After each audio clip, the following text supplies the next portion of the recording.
Greetings, everyone.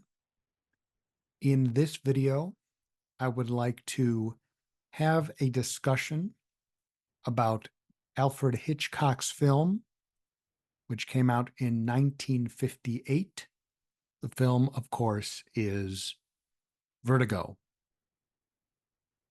And it is a fairly well-shared consensus opinion that this is one of, if not the greatest film ever made. But this film to me is something very, very special, something very, very unique, something that is so far and above and beyond any other film that I've ever seen, including Hitchcock's other films, which are all, of course, excellent in their own right as well. But this is just a totally separate level. Um, and therefore, I'd like to have a discussion about what makes this film so special and so dense and so insightful at every moment. And hence, I have entitled this video Full Analysis and 75 Variations. And one of the points that I would like to make throughout this discussion is that this is the closest I've ever seen a film come to a piece of classical music by a great composer, Bach, Beethoven, Brahms, Mozart, any of these people, working at the level of small but very prominent and very clear motives, and then manipulating and varying that motive through a process of theme and variations throughout the film or throughout the piece. And we see the same thing in this film here. In fact, we could very much think about the film Vertigo as a series of theme and variations. I mean, after all, even without a very, you know, precise analysis of every scene, it is fairly clear that one of the main themes of the film is variations of a person, variations of identity. And that idea of variation is one of the central themes of the film. And it is emphasized and highlighted and seen through unique angles and in unique ways in basically every scene in the film.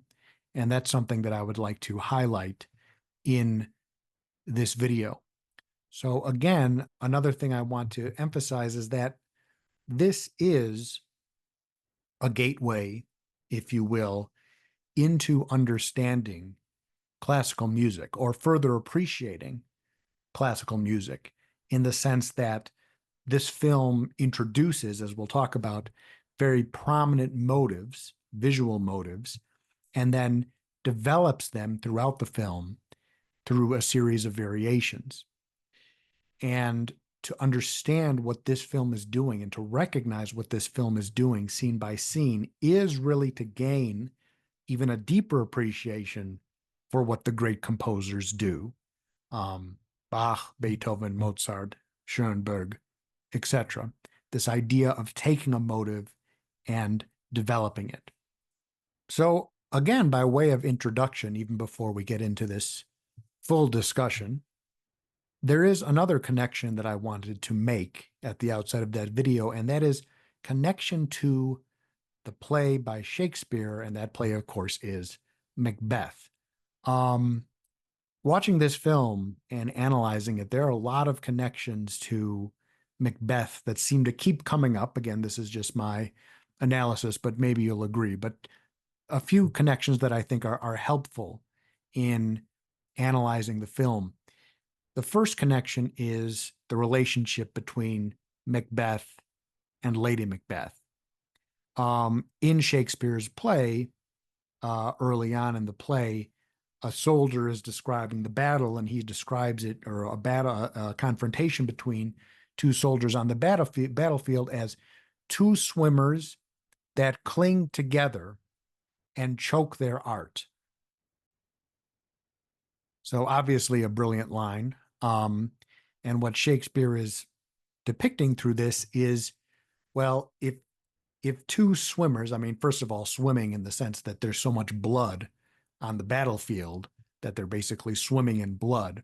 The battlefield is an ocean of blood.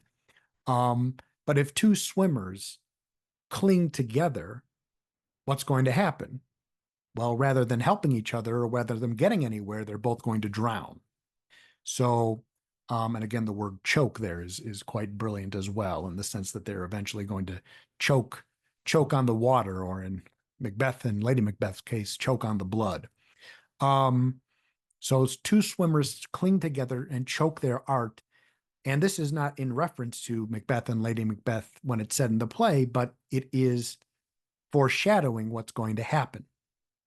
Again, I'm still talking about Macbeth at the play Macbeth at this point, not yet Vertigo. Um, in the context of Macbeth and Lady Macbeth, they destroy each other. Macbeth is, again, already very conflicted from the beginning, so he's certainly not an innocent person. But in the first half of the play, Lady Macbeth is what spurs him on and kind of is a bad influence on him, really pushing him to do, the most evil possible. But then in the second half of the play, where she starts to have second doubts or second thoughts, and her doubts start to consume her, he goes further and further and kind of further corrupts her and drives her further into what will eventually be her madness and her own self-destruction. So, in a sense, Lady Macbeth and Macbeth are made for each other, in the sense that they really complement each other in a very inverted way, in a way that they both drag each other to hell. One without the other wouldn't probably have been able to do it, but together they make the perfect match, just going in the opposite direction, which is basically their own self-destruction. As we'll see in Vertigo, this is very similar, in the sense that, number one, Scotty and Judy end up destroying each other. And also in the first half, Judy/Madeline is essentially the mysterious influence, and Scotty is our protagonist who we empathize with. And then in the second half, Judy is the empathetic character, and Scotty is the villain and the bad influence on her. So in that sense, again, you kind of have, they really are, in the film Vertigo, again, you have two main characters who really are two swimmers that cling together and choke their art. These two characters end up destroying each other.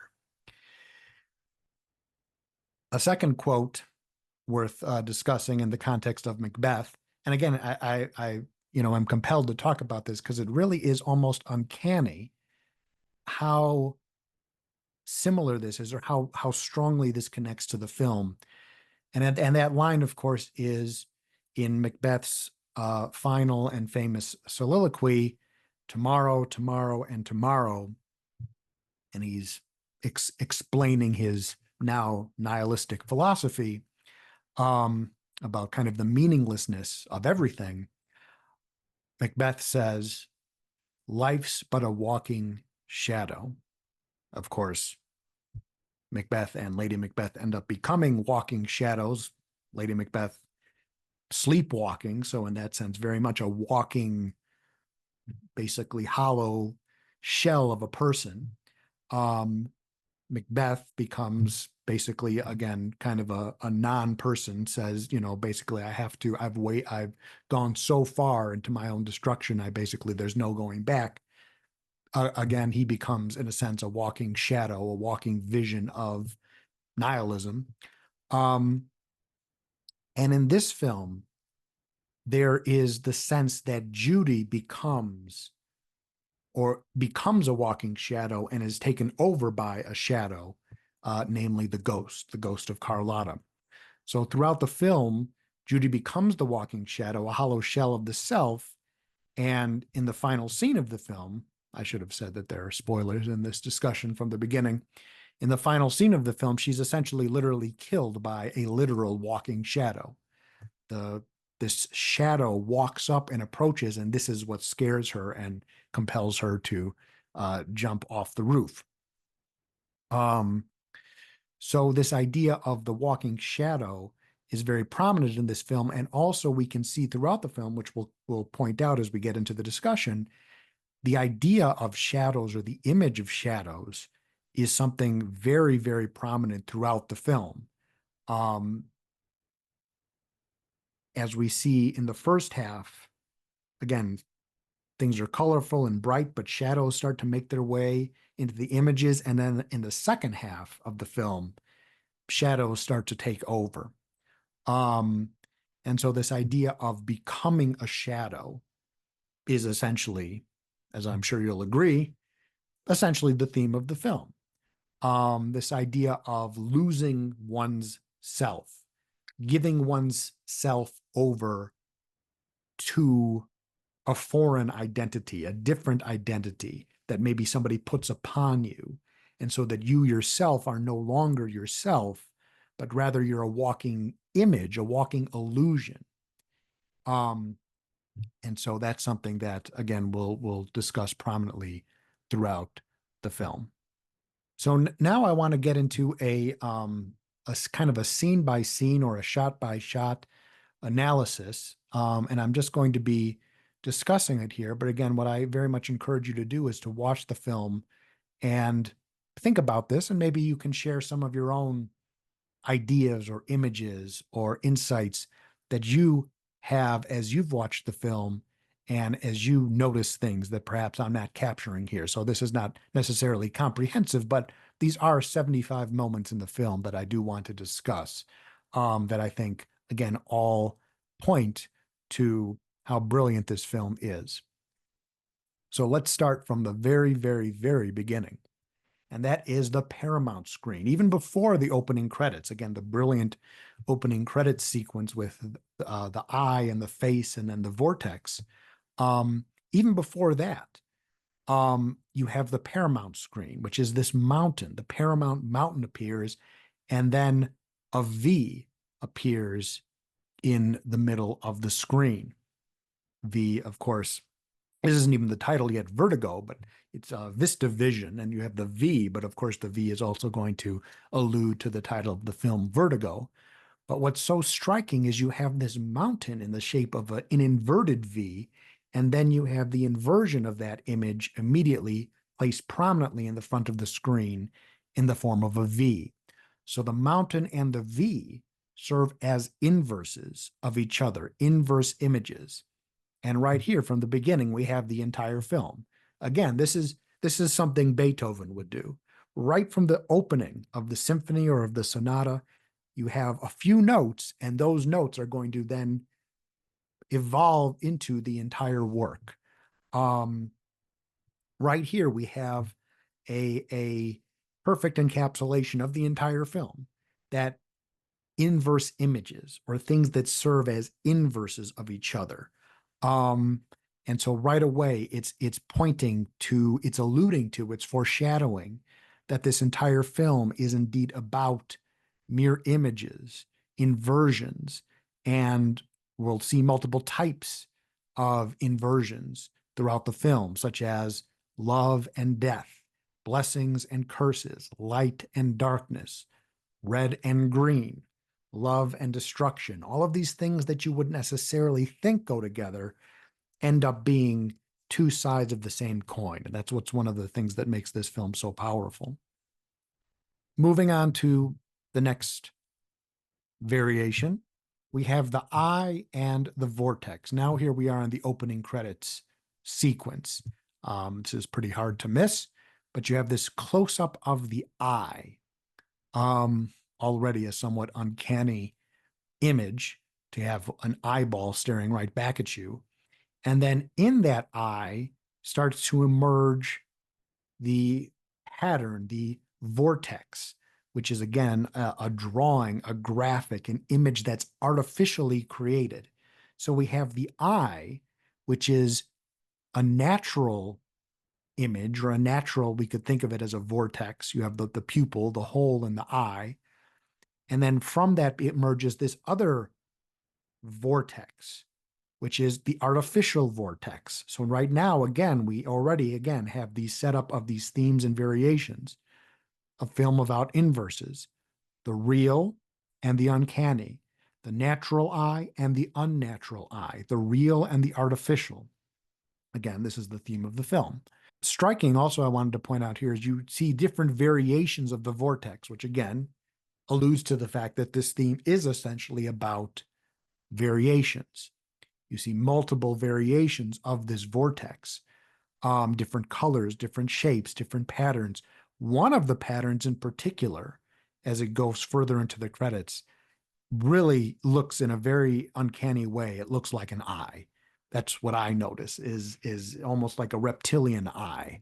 Um, and that's very striking. And so that also really serves to further build this connection between the real eye and the unnatural eye, and how this juxtaposition is going to be present throughout the film, the real and the unnatural.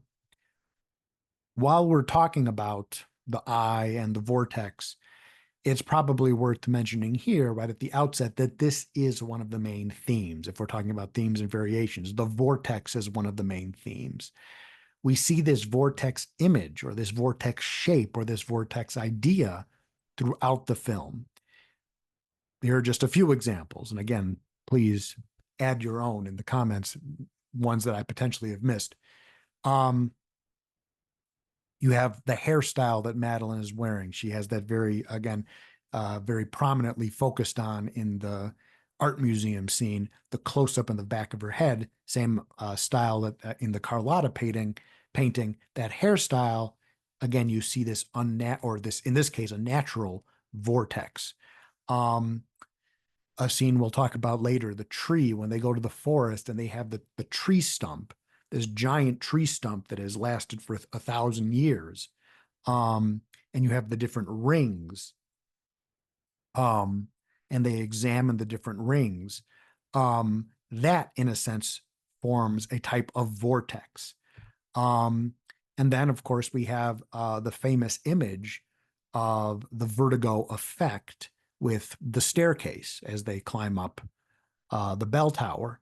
That, in and of itself, serves as a vortex. And there are some shots where, again, you have this upward angle looking down on the stairs, and especially when that image lingers, especially as he's walking down the stairs after the first murder or the first suicide, quote unquote, then you really see that this is serving as a type of vortex, a type of spiral that kind of eventually leads to nothingness.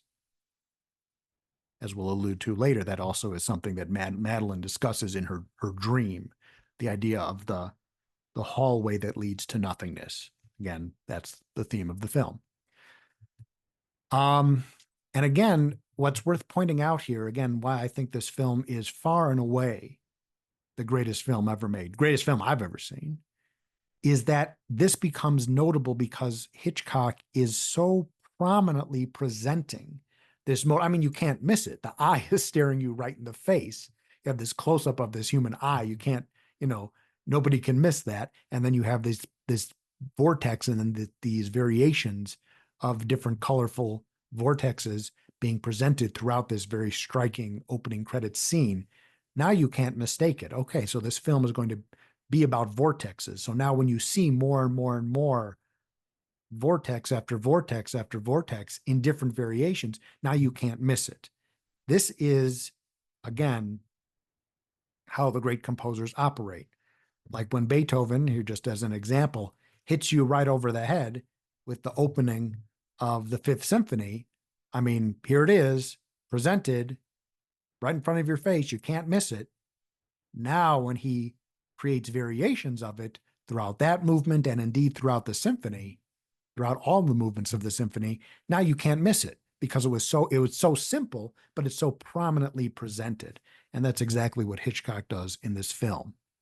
All right, now let's move to one of the opening scenes. I'm jumping to the scene where Scotty and Midge, they're in Midge's apartment, and Scotty and Midge are having a conversation.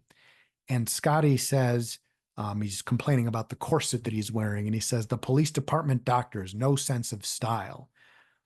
Now, it seems like kind of just a throwaway line, but in retrospect, it's actually a very eerie line because it has a kind of an eerie foreshadowing for what's going to happen, in the sense that Scotty becomes obsessed with this idea of style, and he just ends up destroying Judy, certainly ends up destroying her identity, her sense of self, with style, the clothes, the hair, the dress, etc.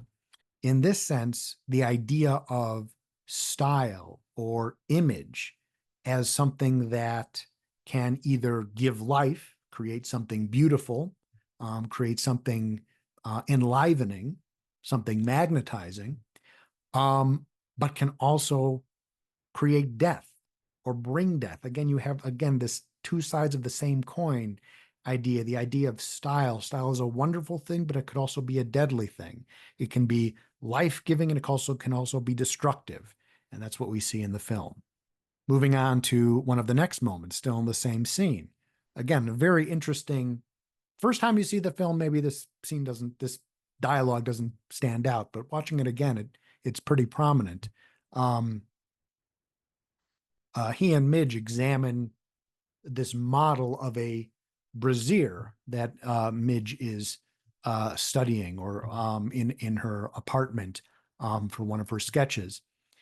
And Scotty says, I've never run across one like that. And then Midge goes on to explain, the engineer, the person who designed it, worked it out in his spare time. And Scotty says, kind of a hobby, a do-it-yourself type thing. So again, this idea of making the feminine as a kind of hobby or as a kind of do-it-yourself type thing. That's what Scotty ends up doing. Madeline, this idea of Madeline, this image of Madeline becomes his hobby. And making this person becomes a do-it-yourself type thing, which is a very strange and eerie way of describing what's going to happen in the film. So again, Midge designs women's fashion, and Scotty is going to end up designing an entire woman, from the making of a piece of woman's clothing to the fashioning of an entire person. And we see how dangerous that is. It's not the same as designing a dress or designing a brassiere. When you design a person, there's a flip side to that, or there's a shadow side to that, and that is you snuff out or you erase the person who was previously there. So again, all of this is foreshadowed in this very short moment in the scene. Now, here's another very interesting exchange of dialogue. Again, it's really just one line, but as one studies this film piece by piece, you can see how there's so much in each line. Scotty asks Midge, "How's your love life?" And she says, "Oh, it's following a train of thought." Now, I guess we could say that that's a somewhat, maybe it would strike us as a strange thing to say, that my love life is following a train of thought. But really, again, this kind of foreshadows what's going to happen in the film, in the sense that Scotty's love life becomes something that is all in his mind.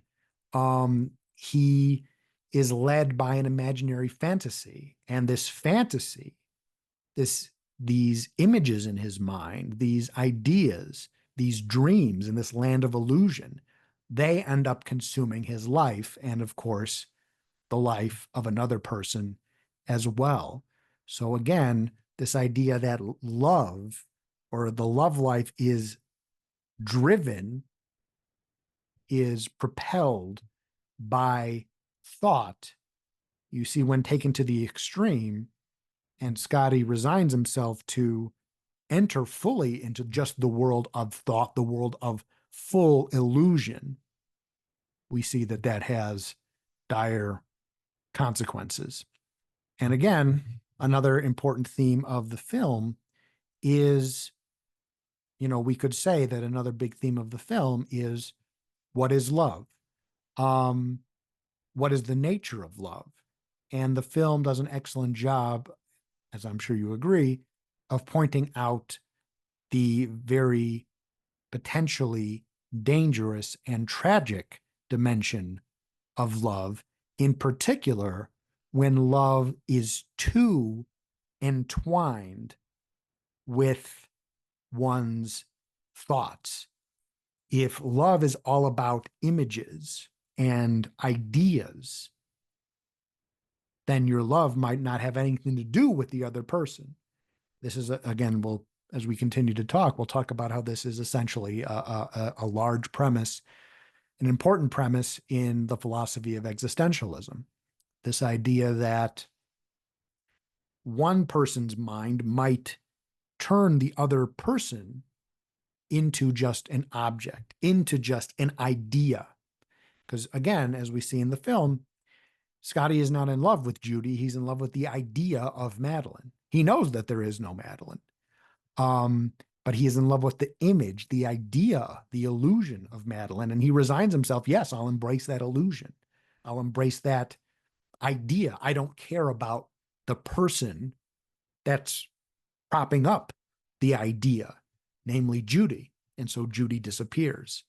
And again, resigns herself to her own self-erasure, which is the tragedy of the film.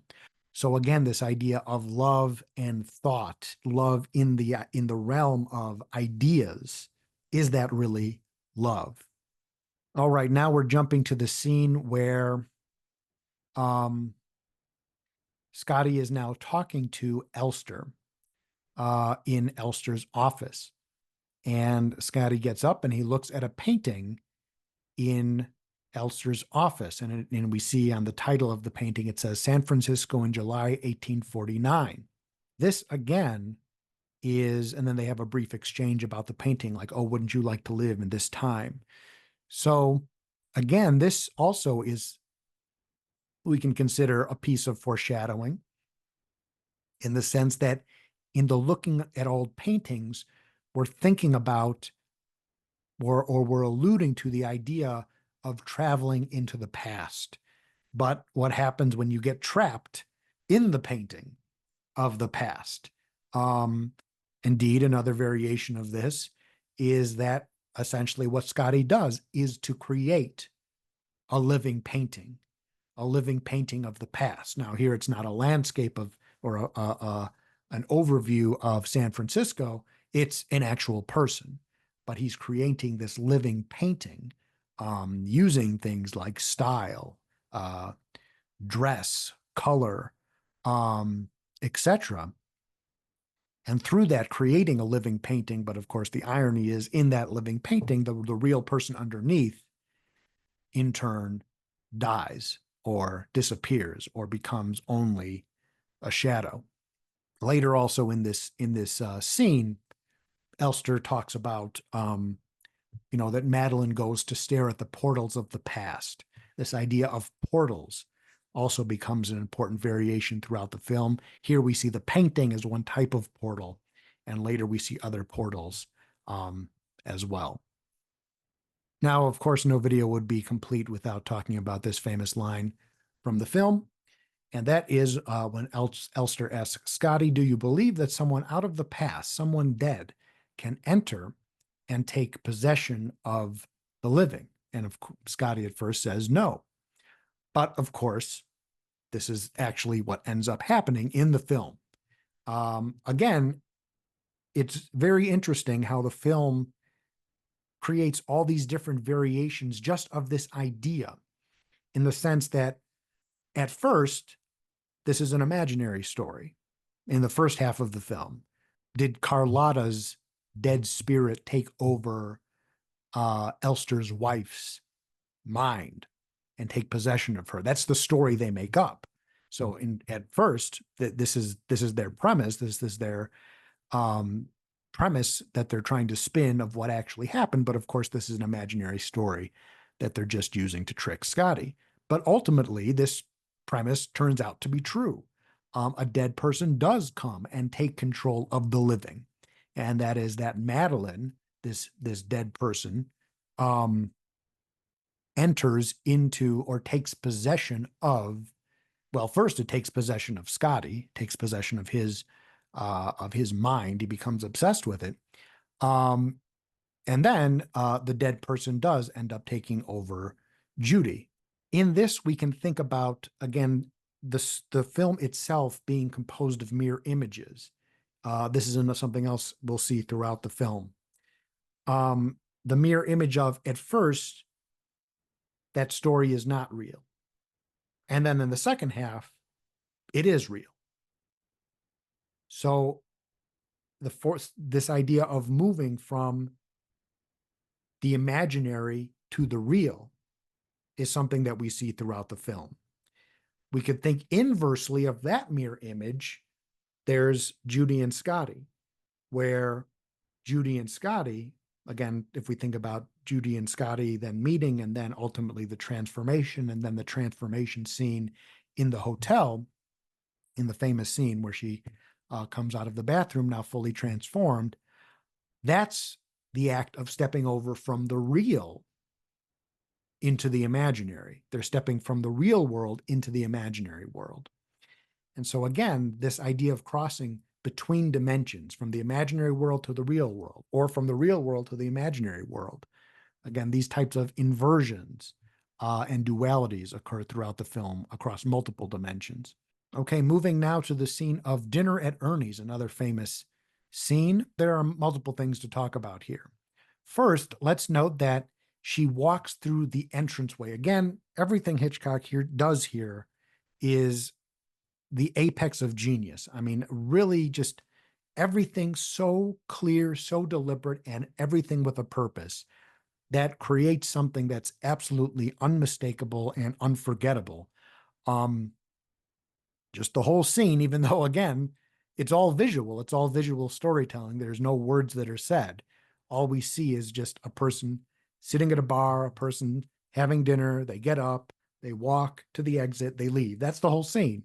It couldn't be more simple. Essentially nothing happens. But in that, things of the greatest magnitude happen. Again, that's part of obviously the genius of the artistry of film, but also Hitchcock's genius creating something so powerful with such simple means. Again, we could think back to our friend Beethoven, who often does the same thing. So here we have her first walking through the entranceway. Now notice that entranceway is framed. Now, again, it's brilliant in the sense of the film. It's like, in that scene, here's the spotlight. All eyes are on her as we see Madeline walking through it, so it's unmistakable. In some sense, again, it's a miraculous image in the sense that this type of metaphysical spotlight starts to shine on this woman. But at the same time, the flip side of that, the inversion, the negative image of this, is that it's actually very eerie because it's foreshadowing what's going to happen, that she eventually becomes only a painting. In fact, in a sense, she's a painting right now in this scene, and that she's being made up to be like Madeline. She is already pretending to be someone else, and it was already, in a sense, a painting. But later on in the film, in the second half as well, we see that again, she becomes a living painting, not a real person, but she abandons herself. Judy abandons her own living self to become essentially a living illusion, a living painting, a walking shadow. So this is already foreshadowing that transformation. Note that the doors and the walls are prominently red, contrasted with the green of the Empire Hotel. This is probably the scene where we first see red being so prominent in the film, which then serves as such a strong contrast to the prominent use of the color green. This is why I had to wear my green shirt for this video, in the sense that essentially this film is about the color green, and especially the transition from the color red to the color green. Um, Notice in this film that, or in this scene, Madeline is wearing a green dress. So again, we're starting to see that contrast between red and green already in this scene. And then finally, another important visual element to point out is that as she walks through the door exiting the restaurant, she is going to walk in front of a mirror. And the mirror is going to, again, number one, it'll start to allude to the importance of mirrors in the film, and also kind of already showing that this person is maybe not exactly what they seem, that they are two selves wrapped up in this image of the person that we see. As she walks through the door, or the door frame, and stands in front of him, the lighting changes. Now, again, this idea of the lighting changing, this is something remarkable that Hitchcock uses multiple times throughout the film.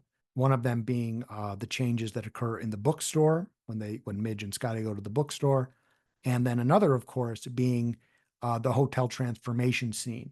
So here, as Madeline is in one type of light and then steps forward, and the lighting changes.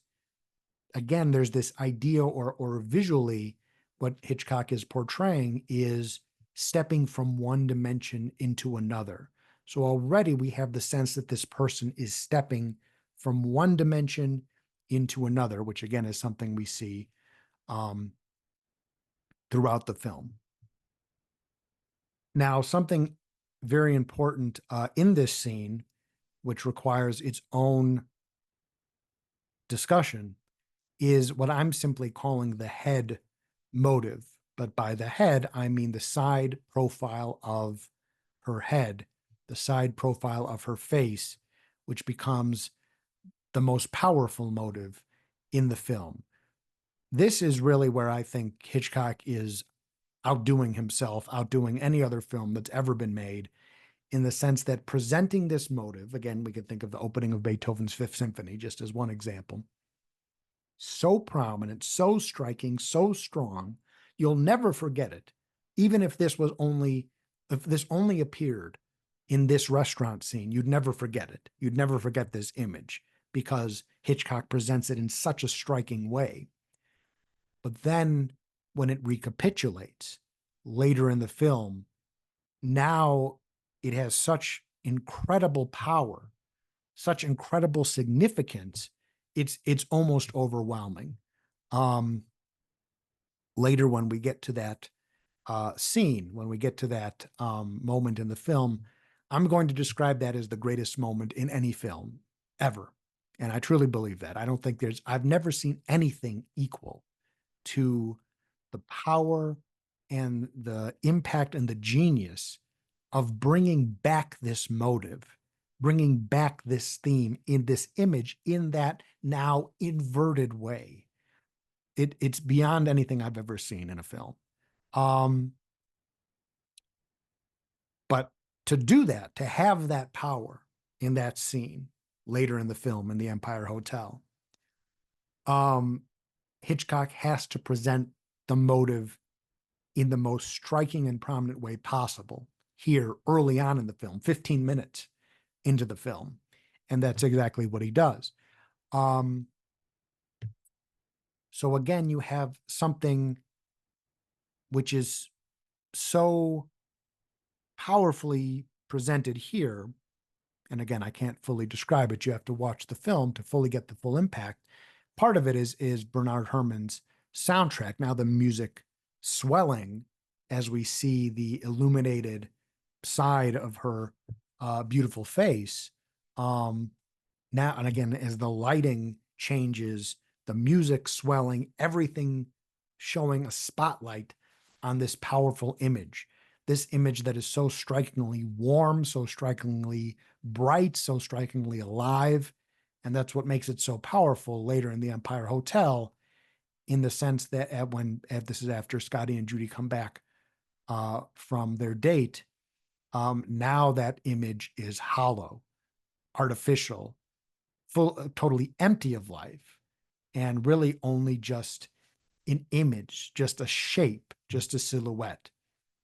This goes back to the theme or the idea from Macbeth, life's but a walking shadow. That's the moment where we see later in the film, now we see Judy has become or is becoming, it's inevitable at this point, she is becoming a walking shadow, which is so powerful and so poignant because it's directly contrasted with this visual motive presented here in this scene. After the restaurant scene, we're introduced to another motive, and that is Madeline's green car. And something I wanted to point out here is we can compare, again, being introduced now to the color green, we were introduced to her elegant green dress, and here we're introduced to her sleek and elegant green car. And so here the color green is associated with something beautiful, with something sleek, with something elegant, with something seductive. But later in the film, the color green is also very prominent. But now the color green is associated with primarily the neon sign in the Empire Hotel. And now that color green is no longer elegant. Now it's emblematic of decay or something cold or artificial, something amorphous, something uncanny. So again, here we have the already here green is an illusion. The green dress and the elegant green car. This is essentially part of Madeline's costume.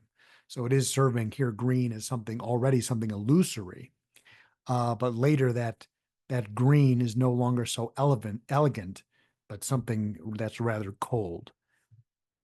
We move on to a remarkable scene, the flower shop. As Scotty is following Madeline, she goes into a seemingly abandoned dark alley and then into the inconspicuous back entrance. And again, Hitchcock expertly creates a sense of tension as Scotty follows into the alley and then into the back room. And it's very mysterious and he prolongs the tension. Hitchcock does. We really don't know where this place is or where she's possibly going. I mean, at this point, we think this woman is possessed by the dead. So we have no idea where she is going in this mysterious abandoned building. And then from a grimy, mysterious, empty, nondescript alley, and then likewise, as he steps into the grimy, mysterious, empty, nondescript back room, he enters into a vibrant, colorful, beautiful flower shop. In some ways, we can think of this transition from one atmosphere into another as something parallel to what will happen later in the film, stepping from one dimension into another, something turning the ordinary, mundane hotel room of the Empire Hotel into what becomes a realm of transformation. That transformation, though, is more uncanny and more unnatural than it is in the flower shop. So again, in this scene and in this foreshadowing, we see foreshadowing parallels. Again, this transformation from something mundane into something beautiful. But at the same time, it's the inversion of that. It's the mirror image of that, transitioning from, again, from something mundane into something naturally beautiful, namely flowers, when they try to reproduce it in the Empire Hotel, now it's stepping from the mundane, the ordinary, into something beautiful, but something false, something illusory, something artificial, something unnatural, which again, they find the consequences of that is that it can't last. It cannot last, and it will therefore ultimately destroy them. There's an absolutely brilliant shot in this flower shop, one of the best shots in the film. Truly, again, only a genius could imagine this type of image, and that's what Hitchcock puts to film here, is the image where Scotty is opening the back room door, and the front of the door is, on the side of the door is a mirror, and so we see him peering through the door, peering at Madeline in the distance, and we see Madeline's reflection in the mirror. So we see her in the mirror and we see him peeking through the door. So he's looking at her and we see him looking at her, but is not looking at, in the image, we don't see him looking at her because we see him looking forward and then we see her to the side of him. So we don't see her, we see only the mirror image of her, which kind of already gives us the hint that this person is an illusion.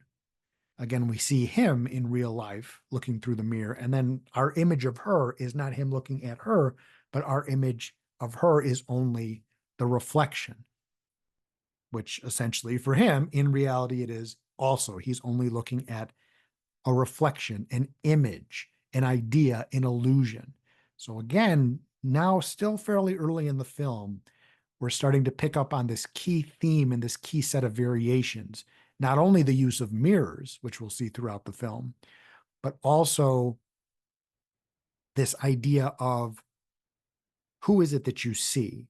Do you see the real person or do you see the illusion? The use of mirrors is prominent throughout the film, but becomes especially prominent in the second half, specifically in the Empire Hotel, where they have multiple conversations with each other, but are talking to each other through mirrors.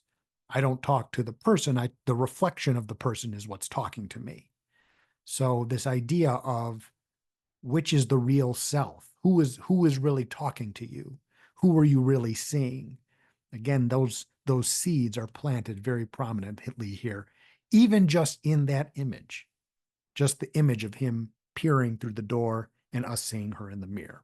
Now let's jump to the scene where we are introduced to the painting of Carlotta.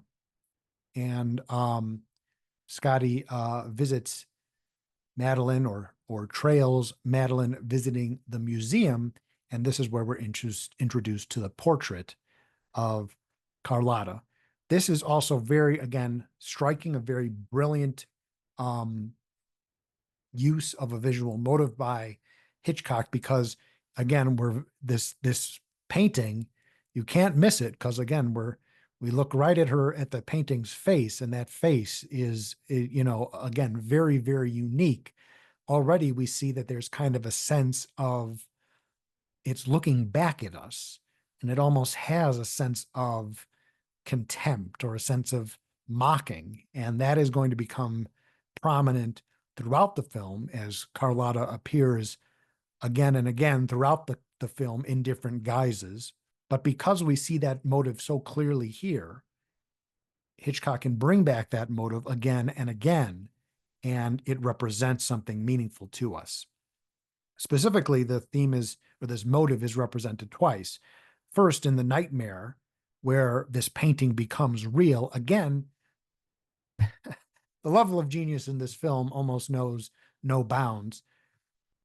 Let's talk about that nightmare scene. We have the dream. We're introduced to the painting of Carlotta again, except now the painting is real, which is again very frightening and uncanny and creepy in and of itself. But notice how that is parallel to what's going to happen in the remainder of the film. He is going to try to turn Judy into a painting, make the image, make the fantasy, the image in his mind, make that illusion become a real thing, make it embodied. So in a sense, the nightmare is planting the seeds for that motivation, perhaps, making the painting become something real, making the person in the portrait become a real person, which again is as scary as anything you'll encounter in any horror film. And then later we see, again, we can think of this also as an inversion, in the sense that here the painting in the nightmare becomes real, but then in a sense, Judy, she becomes the painting. So here we have the painting becoming real in the nightmare, the painting becoming living. But then in the second half of the film, Judy becomes a painting. And in a sense, and then Judy herself, Madeline becomes alive again, but Judy is erased and becomes nothing but a shadow. Later in the film, the second time we see this recapitulation again, or the second time is the nightmare, but then when we see it again is when the necklace is revealed. And then we have one more time, the painting revisits, the painting reappears, especially the close-up of the face. And here, perhaps there's a sense that Carlotta has returned, and Carlotta, as we see through her face in the painting, is perhaps mocking us one more time. And so now we start to feel that Carlotta herself really was a character, a third character, or a third wheel in this story the whole time, as if her presence was there throughout the film. Later in the adventure, as Scotty is following Madeline, she goes to the old Victorian motel. We see her go up the stairs, or we see her enter the motel, and then we see her opening blinds, the blinds of the hotel. We see her opening the blinds of the hotel, that Gothic hotel or Victorian hotel in San Francisco. And this is mirrored later when we see her opening the blinds of the Empire Hotel, as Scotty sees her entering into that hotel. So again, this is just another example of a mirror image, or a recapitulation, or a variation on an image that happens earlier in the film. Here's a line I wanted to highlight. Scotty goes into the hotel and he asks the clerk, the receptionist, can you tell me who came into the room? And at one point in the dialogue, the woman says, well, I've been here the whole time putting olive oil on my rubber plant leaves. Again, it's a line that seems silly and kind of strange, but when we think about it, perhaps this line does link back to the theme of the entire film. She's not watering real plants. She's putting olive oil on rubber plants. So this idea of watering or nourishing in a very unnatural way something that's fake, artificial, the image of a plant. This is, of course, what happens later in the film as Scotty creates a living painting out of Judy. He brings Madeline back, but that's not really Madeline. It's an artificial illusion. And again, perhaps the seeds, or the rubber seeds, are being planted here. Now we move on to again, I think one of the highlights of the film, just something that's a scene that's just so extraordinary that only a master genius could have created it. And that master genius, of course, is Alfred Hitchcock. And that is visiting the bookstore. Scotty and Midge visit the bookstore. They want more of the backstory of Carlotta, who was a real person in this universe. So they go to ask about what really happened. The bookstore owner starts to tell them this story. There are a number of things to point out here in this remarkable scene. But first, one important thing to highlight is some of the lines that the owner of the bookstore uses to tell this story. So as he's telling the story, he says, Carlotta's husband, he threw her away. Once he was done with her, he threw her away. And again, in an uncanny way, this is predicting what's going to happen in this story. This is what's going to happen to Judy. After Elster is done with her, he throws her away.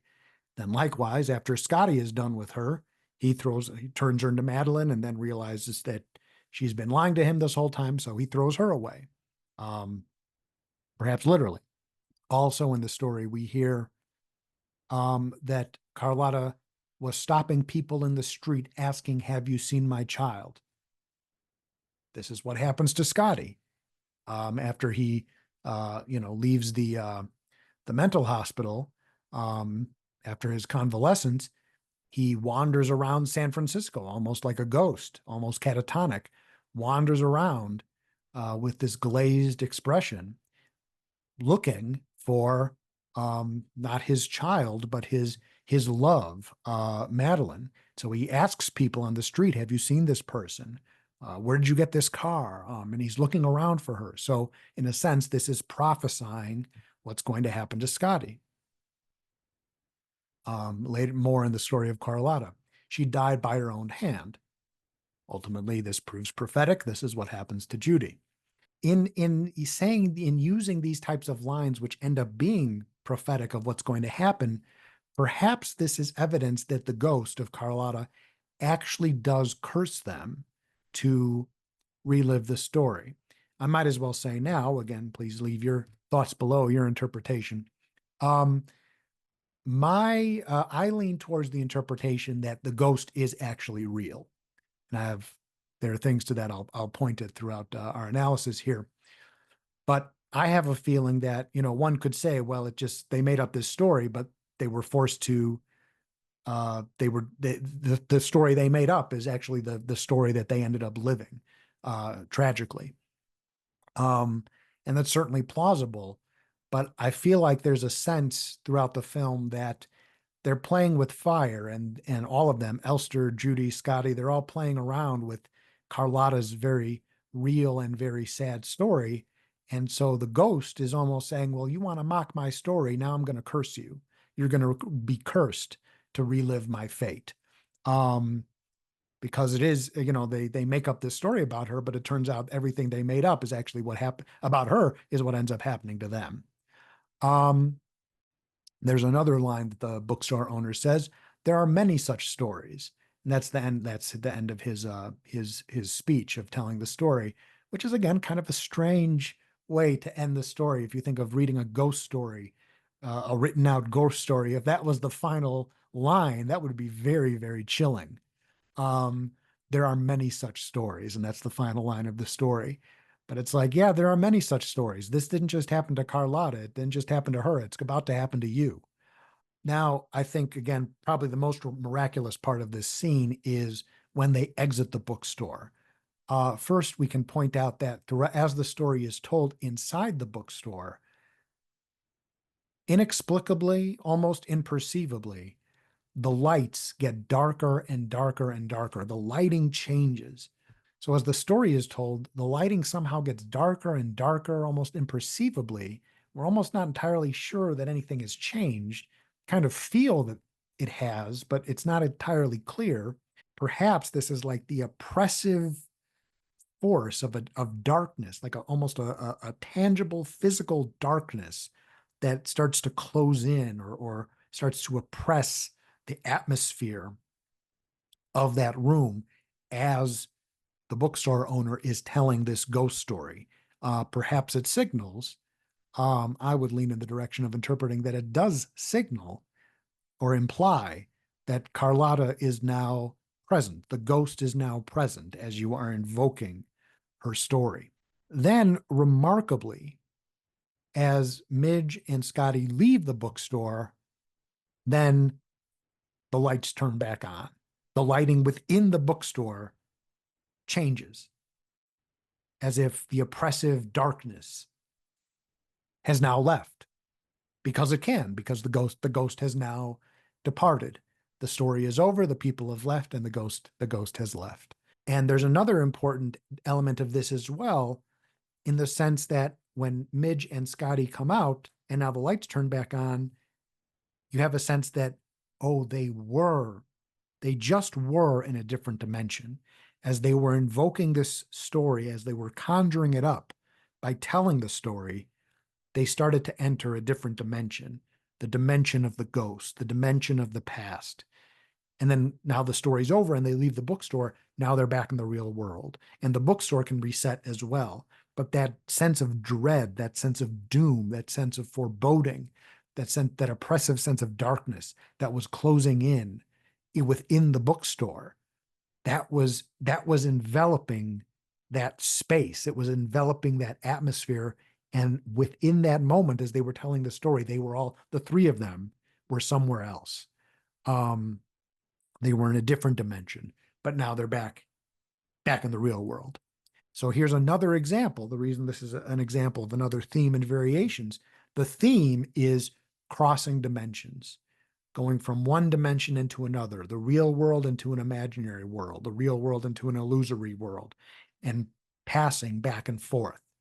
This is something that happens throughout the film.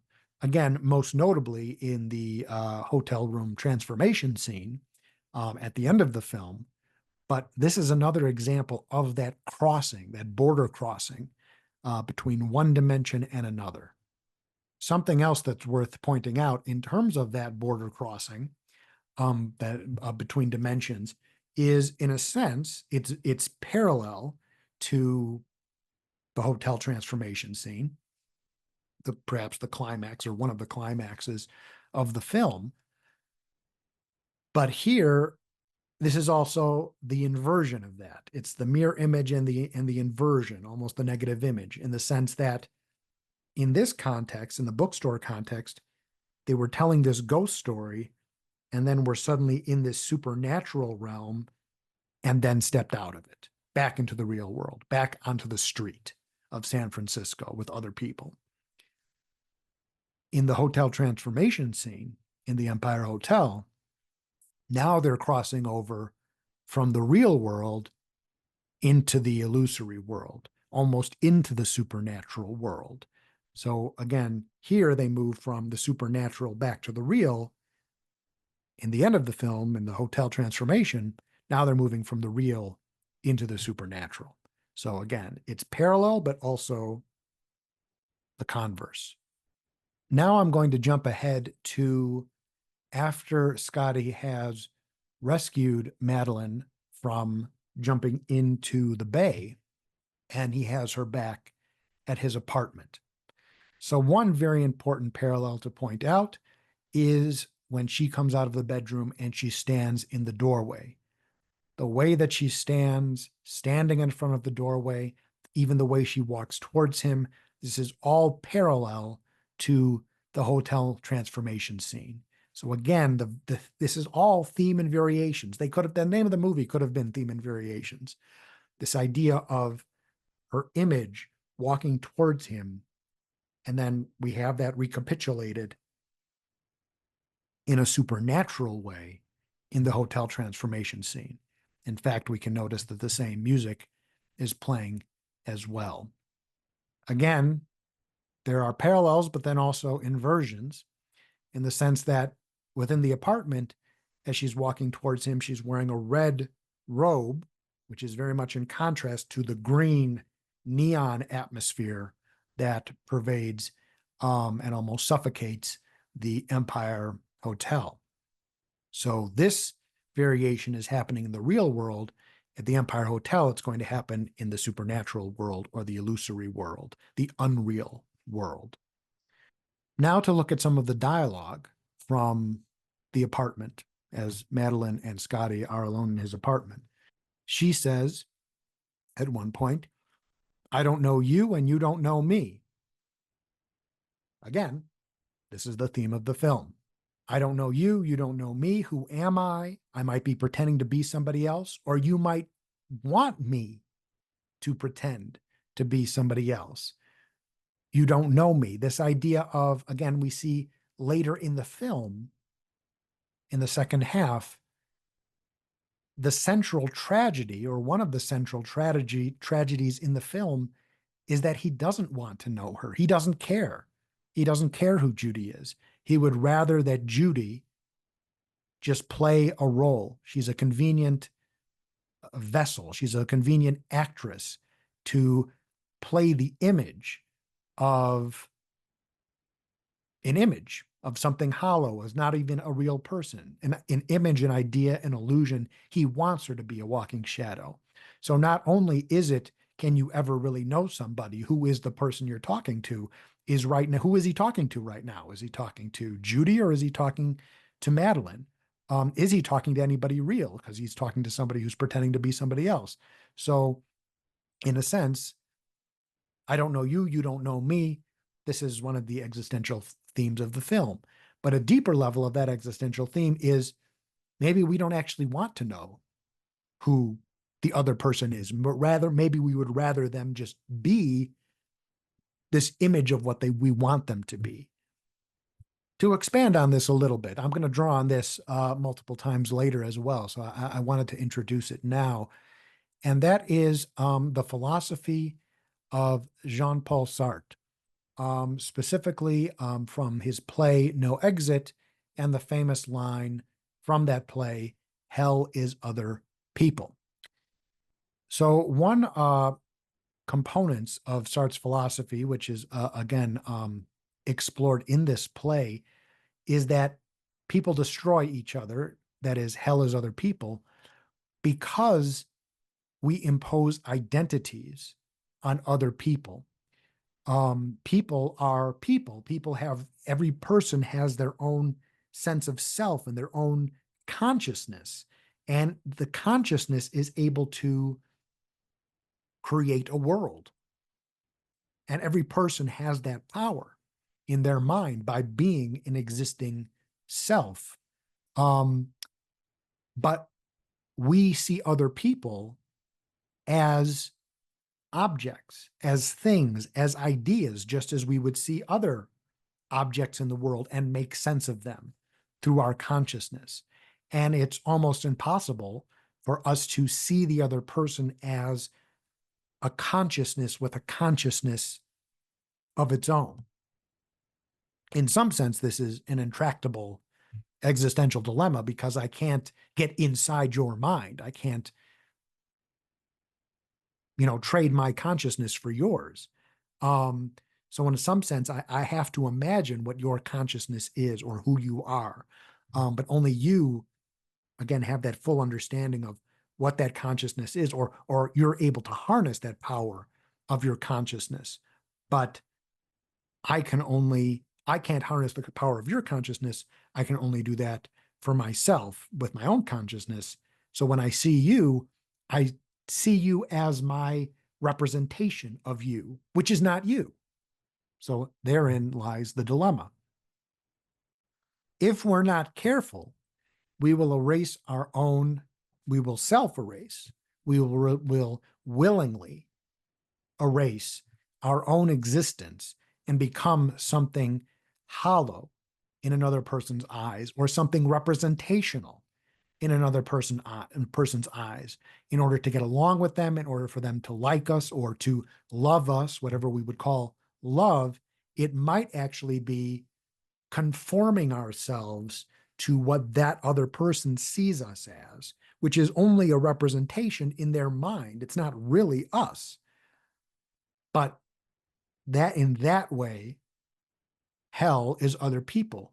People are always shaping each other. People are always imposing identities onto other people. And sometimes, if you're not careful, you'll go along with that. And that's what we see in this film. That's what we see in Vertigo. And in this way, as we see in Vertigo, love and death, or love and self-destruction, are intertwined. To be loved by another, if you're not careful, you'll extinguish your own sense of self. And in this sense, love and death, or maybe love and self-annihilation, are two sides of the same coin. These are inversions, but actually it's a synthesis of inversions. It's almost like you can't have one without the other. Or if you're not careful, one is going to lead you to the other. So returning to the apartment scene, there's the nature of Scotty himself having two names. So in the dialogue, we see they exchange the following dialogue. "My name's John Ferguson." Madeline asks, do your friends call you John or Jack? And then Scotty says, "Oh, John. Old friends call me John. Acquaintances call me Scotty." So again, it's very interesting that the film would introduce this, or just include this idea. Why does he need to have two names? Why not just have him be Scotty throughout the film? Why not just call the main character Scotty? But by having him be Scotty, and then also having this other prominent name, John, and Midge often calls him John or Johnny O, so he's called multiple names. It's almost like there's a parallel there. Just like Madeline and Judy, here Scotty is not all he seems. There's Scotty, there's John. He too has multiple names, multiple roles, multiple personas, multiple identities that he plays in different circumstances. And in fact, this idea that there's another person behind him, or maybe there's a shadow behind him, we see that very clearly in the second half of the film, because on the Scotty we know here is almost gone by the second half of the film. Now he's basically a monster. Um, and the shadow abusive self comes out. So he himself has multiple identities, multiple selves. Back to the theme, I don't know you and you don't know me. Who is this person really? And here's a very interesting exchange of dialogue. Has this ever happened to you before? Scotty asks Madeline, has this ever happened to you before? She says, what? He says, falling into San Francisco Bay. And she says, no, it's never happened before. I've fallen out of rowboats when I was a little girl. I even fell into the river once, but I've never fallen into San Francisco Bay. Have you ever before? And he said, no, it's the first time for me too. You know, this kind of leads to a sweet romantic moment in the film. They smile at each other. They laugh at each other. They laugh, and then they touch hands as they reach for the coffee, and then the phone rings. So this is a very tender moment. You have a sense that there's a connection between the two of them. So this term of, did you fall into the river? Did you fall into the water? Have you ever fallen before? No, it's my first time too. There's this idea of falling as in falling in love, and falling as in falling this deeply in love for the first time, not just falling into, falling into the river, but falling into the bay. And it's my first time too, falling um, this deeply in love, having this deep of a connection. But when we talk about falling, that's another big theme in the film. That's another big variation throughout the film. The vertigo of being at the top of a building and looking down and being afraid of heights, being afraid of falling. There's Madeline, who of course will eventually fall to her death. And then there's the metaphorical sense of falling into an abyss, falling into a vortex, falling into your own self-destruction, which is what happens to both of these characters. So this idea of falling in love, falling to your death, falling to your destruction, it's almost like the two ideas are intertwined. But what interrupts this romantic moment is the ringing of the phone. And of course, the ringing of the phone back then was a bell, this ringing bell that we hear. In this sense, perhaps also this foreshadows the final scene at the bell tower. And ultimately, after Madeline or Judy does fall to her eventual death, then the bell does ring. And the ringing of the bell is the final thing that we hear in the film. So here, Judy falls in love and a bell rings. Later, Judy falls to her death and a bell rings. Maybe another parallel also, or another strange inversion, thinking about love and death being linked, is what's another connotation when we think of the big ringing bell? Well, maybe a wedding, maybe wedding bells, like this in this big bell tower. But instead of the film ending with the ringing of a wedding bell, instead it's the ringing of a funeral bell. And so again, this idea that love and death are almost two sides of the same coin. Now, here's another interesting piece of dialogue. When Madeline sneaks out of the apartment, we find that Midge is spying on them. And when she sees Madeline leaving the apartment, she says to herself, well, Johnny O, was it a ghost? Was it fun? So here again, she's saying this sarcastically in the sense that, oh, you think this was a ghost? This wasn't a ghost. This was a real person. You just wanted to have a romantic relationship with a real person. You made up, it's like you're pretending like you're investigating some ghost story. That's not really what happened. It's like this is a real person, and you're becoming romantically involved with her. So here, was it a ghost? Was it fun? Is said sarcastically, but the words prove to be prophetic. This is eventually what happened. What happens? He does want to be in love with a ghost. He knows it's a ghost. He knows Madeline in the second half of the film is an illusion that he is creating out of the canvas of Judy. And he knows that this Madeline that he's created is not the real Madeline. It's a ghost. It's an illusion. But he wants to be with the ghost. So as bizarre as it seems now, or was it a ghost? It's like later he would say, yes, I want to be with a ghost. Now here is next we see a remarkable moment in the film following the ghost. So again, he follows Madeline the next day, picks up the trail again, following her. Where's she going to go? What's she going to do? Is she really being possessed by this ghost, by this spirit? So he follows her the day after having rescued her from the bay. And where does she go? She goes to his apartment. So where is she going? I'm following her to see where she's going. Where is she going to end up? Where is she going? She's going to your house. Conceptually, I think this is very haunting. You think that you're following the ghost, but actually the ghost is following you. This actually becomes an important theme in the film.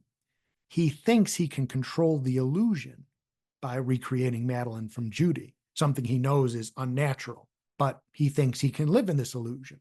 They can enter into the realm of the unreal and harness its power for their purposes.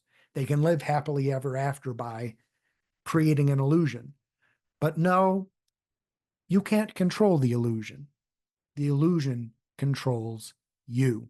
I think, jumping ahead a little bit, this is why when we see the necklace again, we see Carlotta's image appear one more time. We don't just see the necklace in the painting, but again, we see Carlotta's face. And that expression in that painting, again, really is uncanny. And I feel like it has a mocking, contemptuous attitude. And in that moment, you can almost sense Carlotta saying, you see, I've won. You thought you could win. You thought you could control the illusion, but the illusion controls you. You thought you could control the ghost story, but the ghost story controls you. You thought you could control the haunting, but the haunting out haunts you. You can't out haunt the haunting. You can't harness the power of ghosts. The ghosts control you. You don't control the ghosts. So I think that just this idea of you're following the ghost, but it ends up the ghost was actually following you. The ghost is following you to your house. This is actually a central theme in the film, namely that you can't control illusions. Now they have a talk outside his apartment. Madeline here is standing against a white wall, and Hitchcock uses the lighting to create a prominent shadow from Madeline onto the wall. This is one of the first times where we really very prominently see the image of the shadow, almost like it's another character who's present in this scene. Again, this image of the shadow is perhaps depicting that there's an identity behind the identity. Madeline is standing there, but there's also a shadow behind her. There's a self behind the self. So already we have a sense that perhaps this person, there is more to this person than meets the eye, and perhaps this is already multiple identities in one. Madeline's outfit, which is again kind of this striking white jacket, this black shirt underneath. So this outfit of black and white, doubled by the white wall behind her and the shadow on the wall. Again, just that image, this idea of an image is worth 1,000 words. That's what we see here. Just that image of her, with her arms crossed, standing against the wall with the shadow on the wall, again, alone is a work of art. And not only is it such a striking image, but it really does capture one of the main themes of the film, which is duality. Here's another piece of interesting dialogue that's worth highlighting. He reads the letter that she wrote him, and then he says, I hope we will too. And she says, what? And he says, meet again sometime. And she says, we have. Again, this is very interesting dialogue in the sense that, first of all, it's spoken like a riddle. I mean, he starts with no introduction. He just says, I hope we will too. Again, it's kind of like the ending without the beginning. Also strange is when she says, not we will meet again, which they will, but we have met again. Now, of course, she's talking about, yeah, because we're standing in front of each other right now, but there's just something very strange and paradoxical about this dialogue in the sense that when they do meet each other again, they will have already met each other before, but as different people. And it's also creepy, just something else worth highlighting here, that the ghost, essentially this mysterious character of Madeline, and if we think that Carlotta is indeed present in this scene in some way, it's almost like you're saying to the ghost, I hope we meet again sometime. And the ghost says, we have. Again, that's a little creepy. The discussion about wandering. Madeline says, I just thought I'd wander. Scotty says, that's what I was going to do. And then he says, don't you think it's a waste for us to, and then she completes his sentence, to wander separately.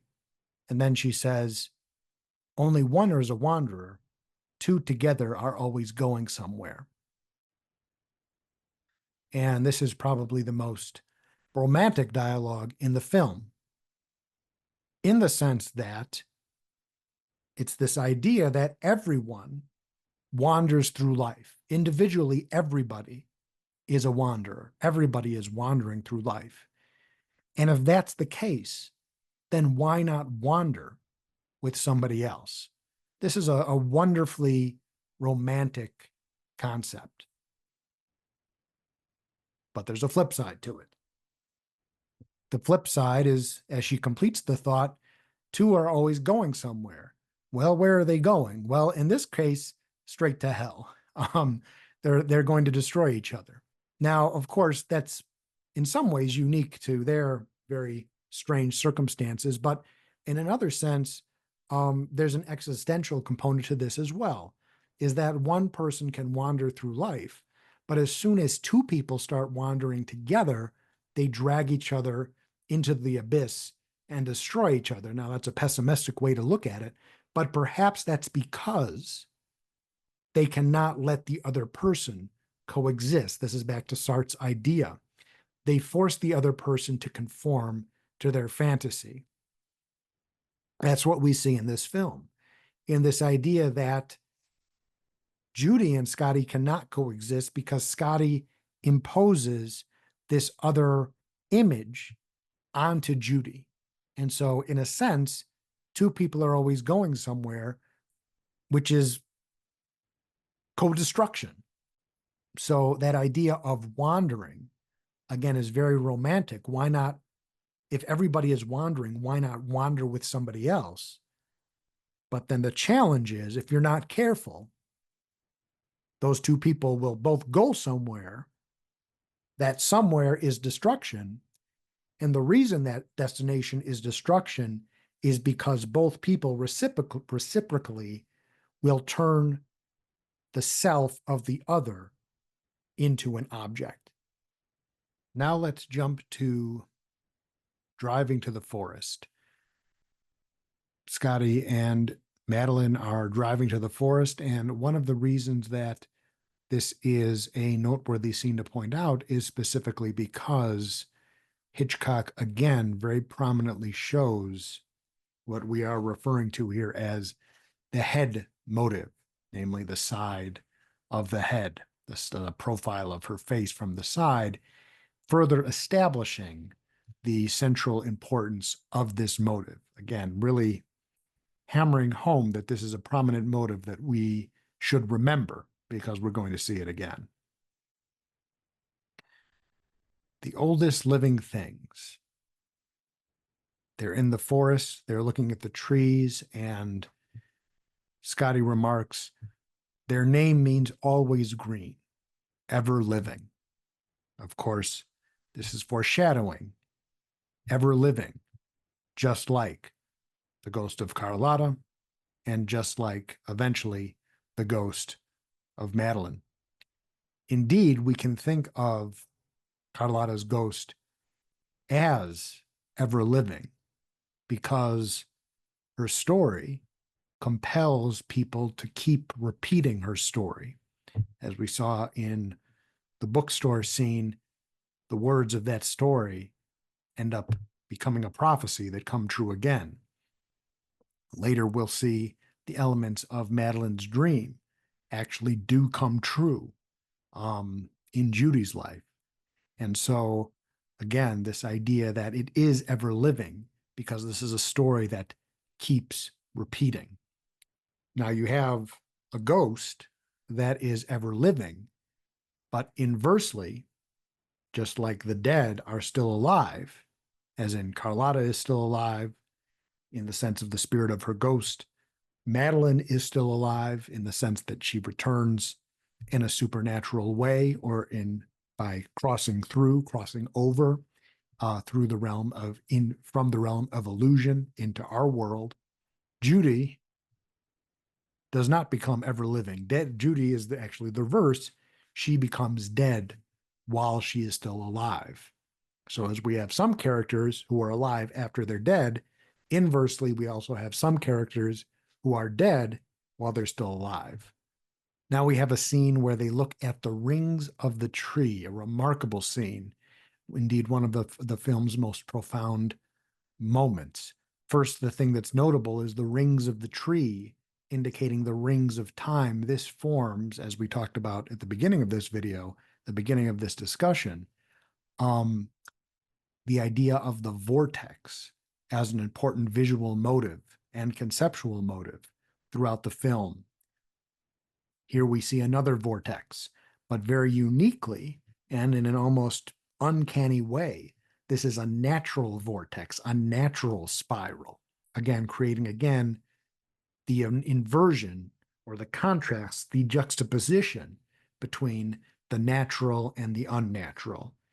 Natural vortexes, the hairstyle, here the rings of the tree, and then the unnatural vortexes such as the spirals we see in the beginning of the film, or even the vertigo and that we see in the man-built staircase.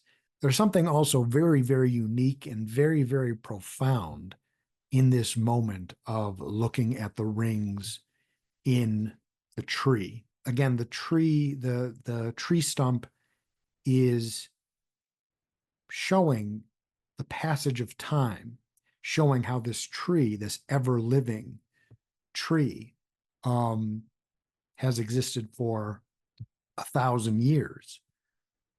And so staring at this tree, looking at the passage of time, it is, and looking at it in the form of this vortex, it is like staring into an abyss, staring into eternity, staring into a physical representation of oblivion. Very profound then is when she touches the ring of the tree, saying, "Here I was born, here I will die," like touching eternity, like touching oblivion, touching the vortex of time. In this moment also, especially with the dialogue of saying, "Here I was born, here I will die," as she touches the tree, there is a sense of recognizing the reality of oblivion because time is inevitable, recognizing the inevitable eclipse and erasure of the self sooner or later. Again, perhaps a tragedy in the film is that the eclipse of the self for Judy comes perhaps before her time, before it should, but in a sense, that idea that the self will disappear is inevitable.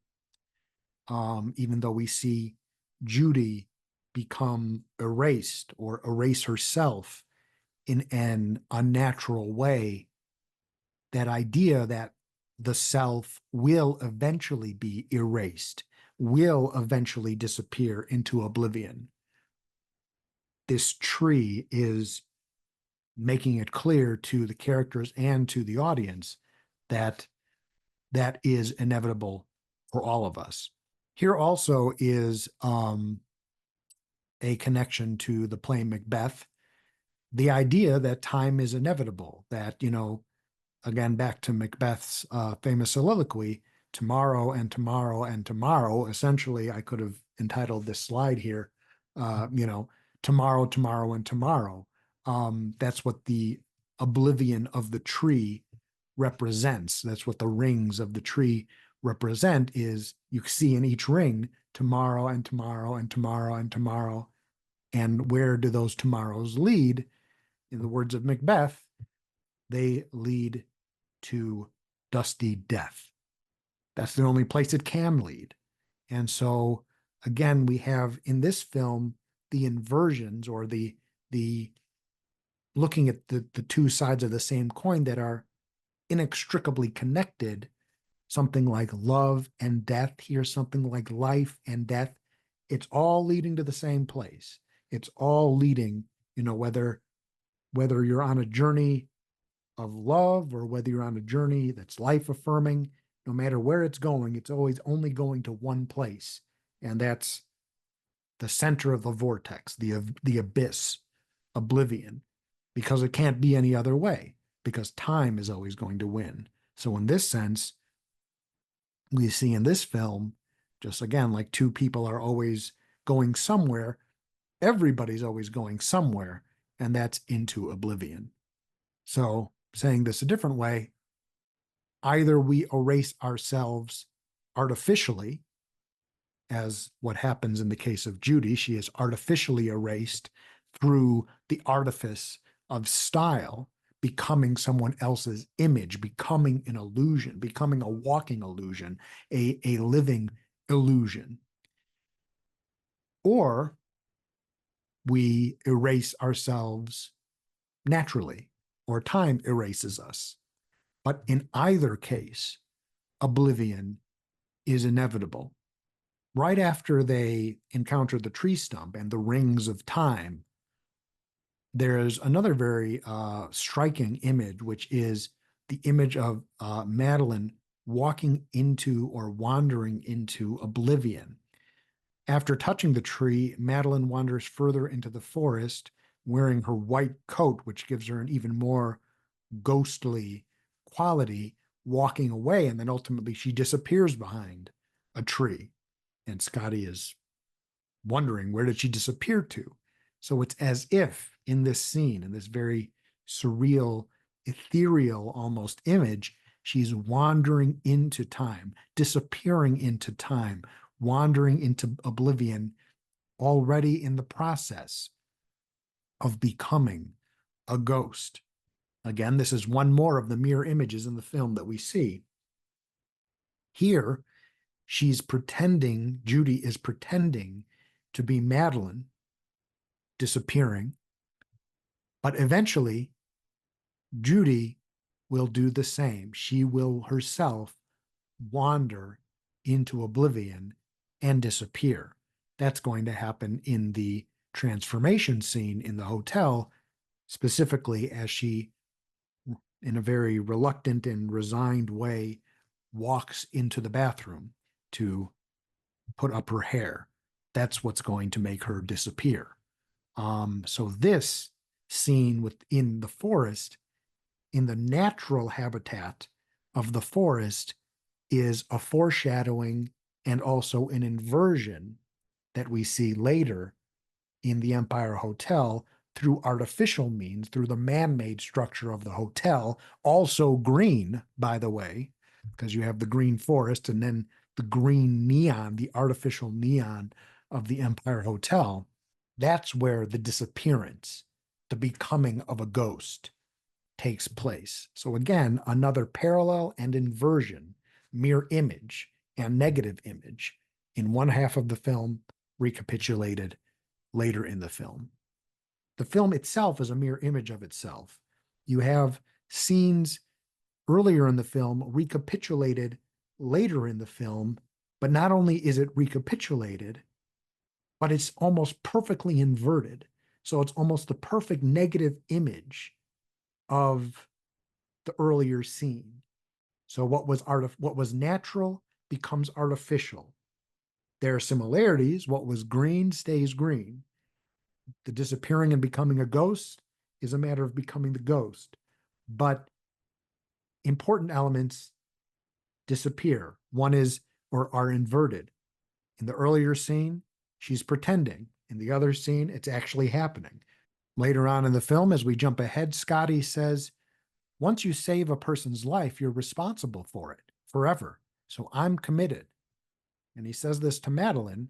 So it's very, again, we could say, oh, this is a romantic, heroic sentiment, which is what Scotty means it as in this moment. But unfortunately, Scotty takes this to the extreme. Notice how even once the person dies, he is responsible for bringing them back from the dead if we follow this statement to the letter of the law. I'm responsible for it forever. Well, the forever is again kind of this idea of beyond time.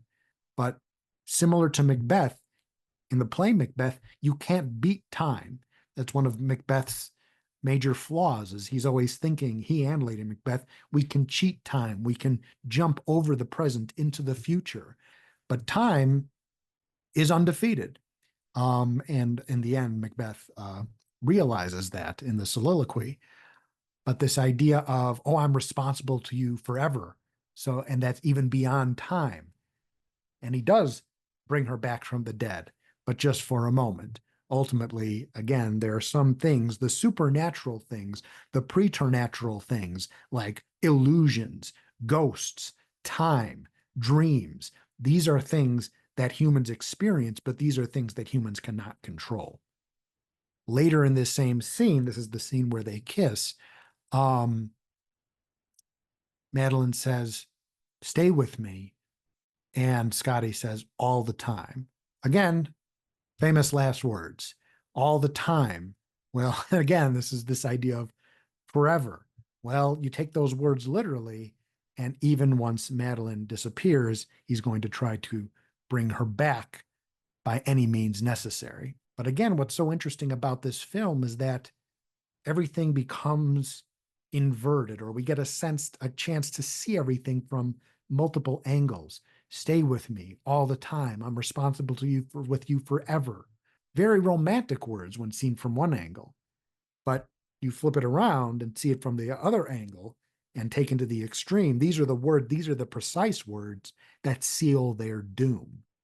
Now we arrive at more really fascinating dialogue as Madeline is describing her dream. So specifically, she's describing her dream of the corridor of mirrors, saying, I'm walking through a corridor of mirrors and there's nothing but darkness at the end. When I come to the end of the corridor, there's nothing but darkness. Multiple levels of significance to this line. First of all, very clearly, it's emphasizing the importance of mirrors in the film, as if we didn't notice already. We've already seen very prominent uses of mirrors in the film, in the restaurant, in the flower shop. But if we didn't already notice it there, now it's becoming clear, okay, mirrors are a very important theme, a very important motive in the film. This idea of why are mirrors important? Well, this idea of reflection. Who am I? If I see your reflection, if I see you in the mirror, who am I looking at? Am I looking at the real self or the illusion? Which is the real self, which is the illusion? This idea of duality, of reflection, of one part being real and one part being unreal. Again, in a sense, it's ironic that Madeline is having this dream of I see a corridor of mirrors, you have this person who is one person pretending to be somebody else talking about being in a corridor of mirrors where she is constantly surrounded by her reflection. So, in a sense, it's the self being confronted by all of these different images of the self. And as we see in the film, some of those images might destroy you.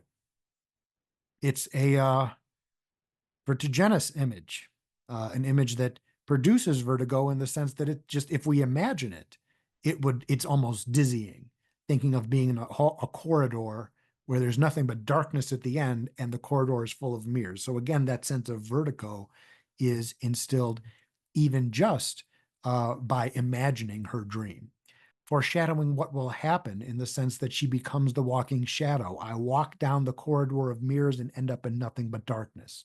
That's what happens.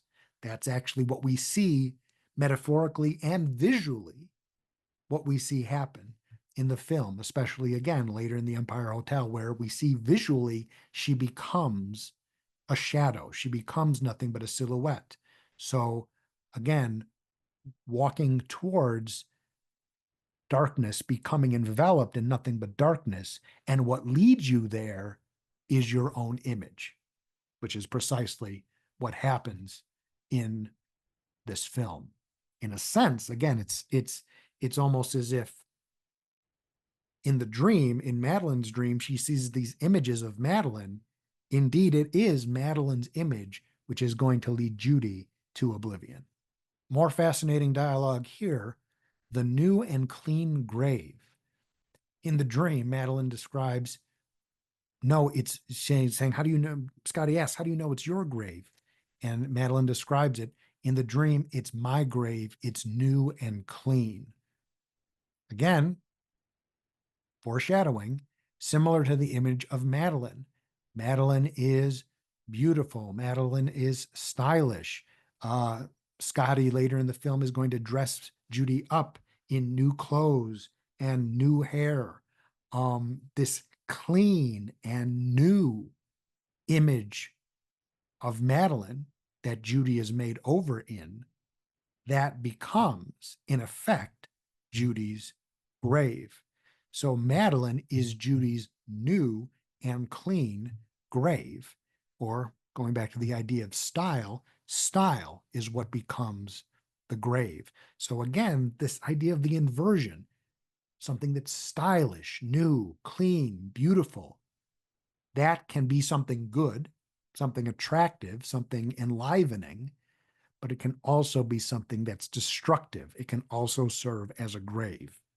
There's another element to this dream that is very interesting and worth pointing out, which is, again, the idea that the words, even if told as a story, even if told as a fiction, even if told as an illusion, become reality, that there's a prophetic quality to the words.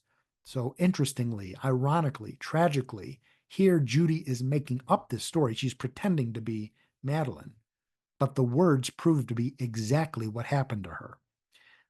There's an element of something creepy to this in the sense that she is describing her fate, her doom, but she doesn't even realize it. She's describing exactly what will happen to her, and she doesn't even realize it. This is another example, perhaps, of crossing between realms, the dimension of the imaginary and the dimension of the real. I'm describing the dream, and then somehow the dream manifests itself, crosses over into our real world, and becomes my actual fate. More words from Madeline that end up becoming prophetic for Judy. There's someone within me, and she says I must die. Powerful words. Again, the irony is that in this moment in the film, she's pretending to that the ghost of Carlotta is telling her, is the person inside her, saying that she must die. But even though she's making up the words here, later these words will become prophetic. Judy realizes later that the Madeline inside her, the image that Scotty places upon her, that Scotty wants her to be, and tells her that she must be, that image, that persona, that vision, that illusion, that self, that identity as Madeline tells Judy, Judy, you must die. And that's what happens. Judy resigns herself. She tells herself that she must sacrifice herself and cease to exist as her real self in order for other people to love her. Now we jump to a later scene, and that is Midge's self-portrait. One more very prominent use of that head motive, the side profile of the face, is Midge says, Scotty asks, well, what's in the portrait? Or is it a still life? And Midge says, oh, not exactly. And you see her face is shot as the side profile of the head. So brilliantly, we as the audience already know what is going to be revealed on the painting, what that painting is going to be, because Hitchcock uses this motive that by this time we've already seen it twice in very prominent ways, driving through the forest in the car, and before that, that indelible image in the restaurant. Those two powerful visual motives of the side of the face. Now when we see it transposed onto Midge, we already know what's going to be on the painting before it's revealed. A very quick side note, when he says, oh, is it a still life? And she says, oh, not exactly. Again, that's more foreshadowing in the sense that just like the brassiere earlier, Midge is creating, is drawing, designing women's fashion. Scotty is going to design an actual person. Likewise here, oh, is the painting a still life? Well, Scotty's going to create a painting of his own, but it's not going to be a still life. It's going to be a living painting. Then we eventually see Midge's portrait, which is, of course, is the portrait of her as Carlotta. And another brilliant image by Hitchcock here, another brilliant shot, in that there's a shot that is a split of, we see Midge, the real person, looking up at Scotty, looking at the portrait, and then we have Midge in the portrait. So in a sense, Scotty is able to see both Midge, the portrait, and Midge, the person, looking up at him. Another representation of a central theme in the film: the person versus the portrait, the real person versus the image. One is real and one is just an illusion. So just like we have the duality here of Midge, the real person, and Midge, the portrait, that's going to become the central tension or the central drama in the second half of the film. Judy, the person, Madeline, the image.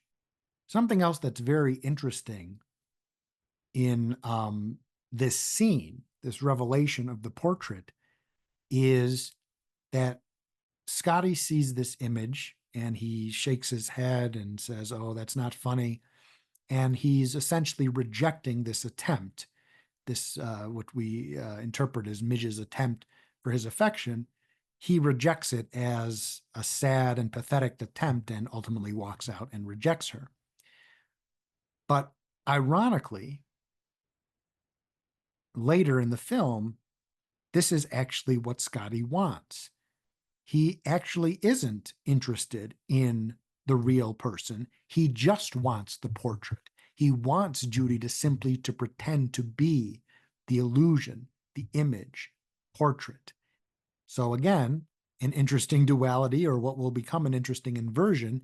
Here, Scotty rejects this attempt of, I don't want to, I'm not going to fall in love with just this picture. I'm in love with the actual person. But actually, I'm not going to love you just because you paint yourself as this person. How shallow do you think I am? Well, actually, he is exactly that shallow. Also interesting here, is that another way to interpret this scene, or looking back on this scene in the context of the film, is that Midge is, again, very distraught at the end of this scene. She's saying, "Oh, you're an idiot," and she's pulling out her hair. How could you be so stupid as to attempt something like this? This is so embarrassing. And indeed, in the moment, we kind of feel like, yeah, this is kind of an embarrassing situation for her. Um, but it's interesting that she actually dodges a bullet here, because had her plan succeeded, perhaps she would have been destroyed and suffered the same fate as Judy, in the sense that had Scotty said, "Oh, this is perfect. I'm in love with you because you're able to represent yourself as a particular image," then that would have meant that Midge would have disappeared, and she would have had to have been this image, this walking, living portrait, otherwise known as a walking, living shadow, and erased herself to satisfy that desire that Scotty had, the desire for the illusion, the desire for the image, but not the real person. This, in and of itself, highlights another duality in the film, the idea that if you get what you want, it might destroy you. You want the other person to like you, but in achieving that, you might end up destroying yourself. Now, right after the scene with Midge's portrait, there's a shot of nighttime in San Francisco, on the San Francisco streets. In the very next scene, Hitchcock shows us an evening image, and we see a stoplight turning from red to green. In some sense, this scene is simply to mark the passage of time. But in another sense, perhaps Hitchcock is showing us that this now is the beginning of the encroachment of green into our world, or red, the real world, is shifting to green, or we're beginning to see the encroachment of the realm of the uncanny, the realm of the unreal, the realm of illusion. Eventually, Judy's room will glow with this uncanny neon green light, and in the climax of the transformation scene, the bathroom door will glow with green. Now we have a sense that green is starting to take over. The supernatural, the ghosts, the realm of illusion is now beckoning us to enter into the portal, into the realm of the dead, or into the realm of the illusions, into the realm of the fantasy, out of the real world, into the realm of the unreal. Let's continue with the scene of opening the door to the shadow. So this is the scene where Madeline comes to Scotty's door, and as the door opens, at first we see only the shadow, only the silhouette, only perhaps the presence of the ghost. Then suddenly the lights turn on and we see Madeline. And this is a technique that Hitchcock is using that is similar to what we saw earlier, when Scotty and Midge left the bookstore. There's darkness, and then suddenly the lights seem to turn on inexplicably. And there's the same thing here, which is, again, he opens the door and then we see only a silhouette, only a walking shadow. And then suddenly the light turns on and Madeline is illuminated. Perhaps this is indicating that the shadow is continuing to take over Judy, to further turn Judy into nothing more than a walking shadow. The next moment I want to discuss is alone in the dark. Madeline describes another component of her dream. Then the darkness closed in, and I was alone in the dark, getting pulled into the darkness. So again, here we can note that there is the allusion to darkness, the allusion to shadows, getting pulled into the darkness, becoming one with the darkness, becoming a shadow, which is eventually what happens to her in a very literal sense. Again, something that's very eerie about this, similar to when she was describing her dream earlier, is that she's pretending, she's putting on, she's acting like this is a real dream that she had, but in a very ironic and eerie way, these words will turn out to be prophetic, because indeed later Judy does disappear and becomes only a walking shadow, no longer a person, only a silhouette. And we might ask at that point, where is Judy? Where is the person Judy, as she is later in the film surrendering herself, resigning herself over to become a walking, living illusion? But Judy herself has disappeared. So at that point, where is Judy? And we might say, gone, disappeared, into oblivion, gone and forgotten, no longer existing, but yet still alive. But where is that Judy? Where is that self? We might say, as she says in her dream, alone in the dark, which existentially might be a fate worse than death. She's trapped in the, as we see later in the film, she's trapped in the darkness. She's trapped within the illusion, forced to live as an illusion, only a hollow image, but the self is still alive, but trapped in the darkness. Now, Scotty and Madeline are at the mission, and they're about to go into the church and up to the bell tower. And Scotty is trying to convince her to destroy the dream. And he says, when you see it, it will finish your dream. It will destroy it. I promise you. And these are very powerful words in the film because Scotty is precisely wrong. The dream cannot be destroyed. And we see this playing out in his life, in his arc. We see that it's not so simple to destroy the dream, to destroy the illusion. This image he has in his mind of Madeline is not something that he can destroy. It takes over him. So he is very confidently saying here, it will destroy the dream, but actually the inverse is true. The dream will destroy you. This goes back to something, a theme we see throughout the film, is that these characters are captivated by illusions and they try to harness the illusions to their own benefit. But what we learn through the film is that you cannot control unreality. You cannot control that which is unreal. You cannot control the illusions. You can't out-haunt the haunting. You can't outsmart the ghost. You can't control the illusion. You can't destroy your dream.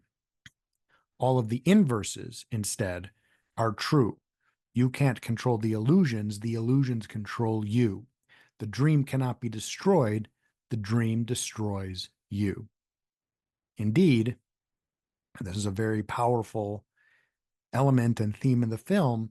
These characters are destroyed by their dreams. Back to the premise of classical music just for a moment, I think that's something that's very relevant to a lot of classical music, this idea that the dream is so captivating, but often it's the dream that is also the source of pain. And here we see that very clearly in this film. These characters are trapped within hypnotizing dreams, but these dreams are ultimately the source of their undoing. They are still in the stable.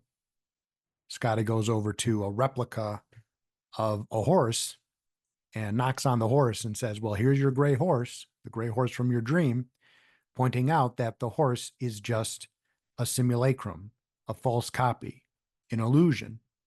And he is implying that this should break the dream, this should break the illusion. But as we see in the film, it's not so simple, because even though we can see that the horse is false. He's touching it. He's knocking on it. He's pointing out that it's an illusion. He's aware that it's an illusion. He can see right in front of him and feel that it's an illusion.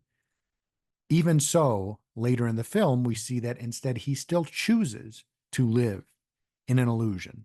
Here he is pointing out that the horse is fake, but later he will allow himself to be deceived by what he knows consciously is an illusion. So also the idea that it's a gray horse, perhaps this is foreshadowing the gray suit, which Madeline is also wearing in this scene at the mission, but also, of course, in the transformation scene, she'll be wearing the gray suit as well. So this gray horse, even though we see that the gray horse is not real, it's not so easy to reject it, even though we know it's an illusion. He still allows himself to be seduced by it. Scotty goes on to the speaking of the horse, he'll have a little trouble getting in and out of the stall without being pushed. And perhaps there's some cruel foreshadowing here as well, in the sense that he needs to push or force Judy into getting her to become Madeline, and thereby to live in his stall as his object, nothing more than a pet or an object or a toy. Next, we have a climactic moment where they kiss and say, I love you. But this is a very, very striking image, in that the image that Hitchcock creates, he keeps the camera close up on Madeline's face, and we see her face filled with fear looking off into the distance. So again, what we have here is a synthesis of opposites, or we might say a synthesis of inversions present simultaneously within the same image. And that is to say that what should be a romantic climax, a wonderful moment, kissing and saying, I love you, is a moment that is simultaneously being expressed as being filled with tension and dread and fear. You look at her face and you would say, these are not the expressions of someone caught up in a romantic scene. And so again, you have an image that itself is capturing one of the central themes of the film, which is the synthesis of inversions. Here, love, romance, ecstasy, and on the other hand, tension, dread, fear, all present within the same moment. At this point, it's also probably worth pointing out that here they're kissing in the stable in the realm of the real, and she's the one who's distracted and looking around. During the transformation scene in the hotel room, when they kiss, now within the realm of illusion, he will be the one, Scotty will be the one who is distracted and looking around. So again, another scene or pair of scenes that are perfect mirror images or negative images of each other. Yet another example in the film. Here is a line that is more cruel foreshadowing and cruel irony. Scotty says, there is nothing you must do. No one possesses you. You're safe with me. This is very cruel and almost malevolent irony, in the sense that what will happen is that the opposite is true. Not only does somebody possess her and make her unsafe and destroy her, but that somebody is him.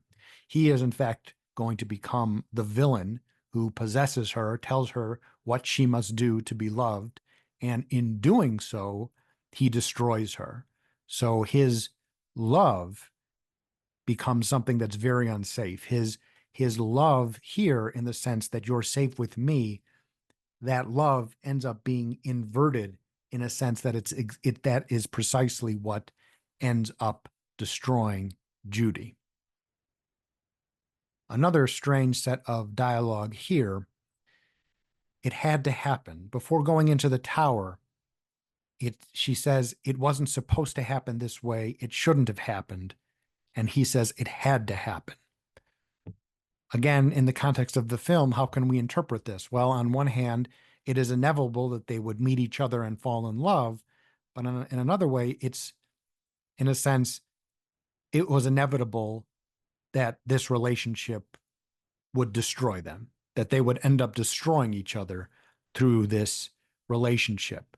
It harkens back to the earlier dialogue about wandering, that one is a wanderer, but two are always going somewhere. In a sense, it's inevitable. These two people were predestined, we might say, to drag each other straight to hell. That once you have these two people in this relationship, the ending is predestined, that they're going to end up destroying each other. We might say, well, is that the theme of the film, that relationships are always destined towards that? And I would argue, no, that's not the theme, but that the film is pointing out that that's always a danger. That if you're not careful, the other will impose or project an image onto the self of the other, which in turn has the danger of extinguishing or erasing or deleting the other person's self. And so there's kind of this reciprocally mutually assured destruction. And in this film, we see a very heightened example of that. But I think that the point that the film is making, one of the points, is that this is an existential dilemma that is always present. And if you're not careful, when you come into a close pairing like this, in any context, you have to be careful that the self, that yourself is not deleted or eclipsed by the image or representation that somebody else is putting on to you. Now I'm going to jump ahead to the nightmare scene. This is after Madeline jumps off the roof, and then Scotty has a nightmare. What I wanted to point out in the nightmare is that here we see Carlotta for the first time as real, as a real person standing in front of him, in the sense that she stepped out of the painting into the real world. So here we have, again, that border crossing between dimensions. First, she's in the unreal world of the images, of the illusions, of the painting. Now here we see her in the real world. So she went from the unreal to the real. Later, we will see Judy step from the real into the unreal, from the real world into the imaginary world. That being the transition that she makes, which ultimately destroys her. It's also worth noting there is this constant flashing lights and alternating lights. The lighting and the coloring of the lighting is always changing. And in that process, sometimes Carlotta, especially in the moment where they're in the courtroom and she's standing before Scotty and they're looking at each other, here Carlotta appears only as a silhouette, a shadow. And it's something that only happens just for a moment, but in the sense that this idea of the shadow taking over and Judy eventually becoming a shadow, a walking shadow, I think that moment of the nightmare is very striking. Now we have a scene where Midge is visiting Scotty in the hospital, and she talks to him about music therapy and how there's all different types of music for different ailments. And she says the line, "I wonder what it would be like if someone got their files mixed up, if you gave one person's music and somebody else the other person's music, what would happen?" But this line of mixing up the files is, of course, foreshadowing to the mixing up of persons, mistaking one person for another. While visiting Scotty, Midge also says, "You don't even know I'm here, do you? But I'm here." How can we interpret this line? Well, Scotty does not even know or care that Judy is inside the shell, the image, the shadow of Madeline. So in a sense that this line, "You don't even know I'm here, do you?" is something that Judy could say to Scotty after she's trapped in the shell of the image of Madeline. This could be interpreted existentially in the sense that people don't even know that there are other people inside other people. Other people have consciousness, but that's hard for us to understand because we are familiar with our consciousness. But when we see other people, we don't see their consciousness. We see them as things in the world. And so it's easy to lose sight of the fact that this other person is another person who is just as complex as me and is also making sense of the world, just as I am trying to make sense of the world. But I can only see that other person as another thing in the world. So it's very easy to lose sight of the fact that there are other people inside other people, and that these other people are not just representations of what we see them as. They are actually their own persons with their own identities.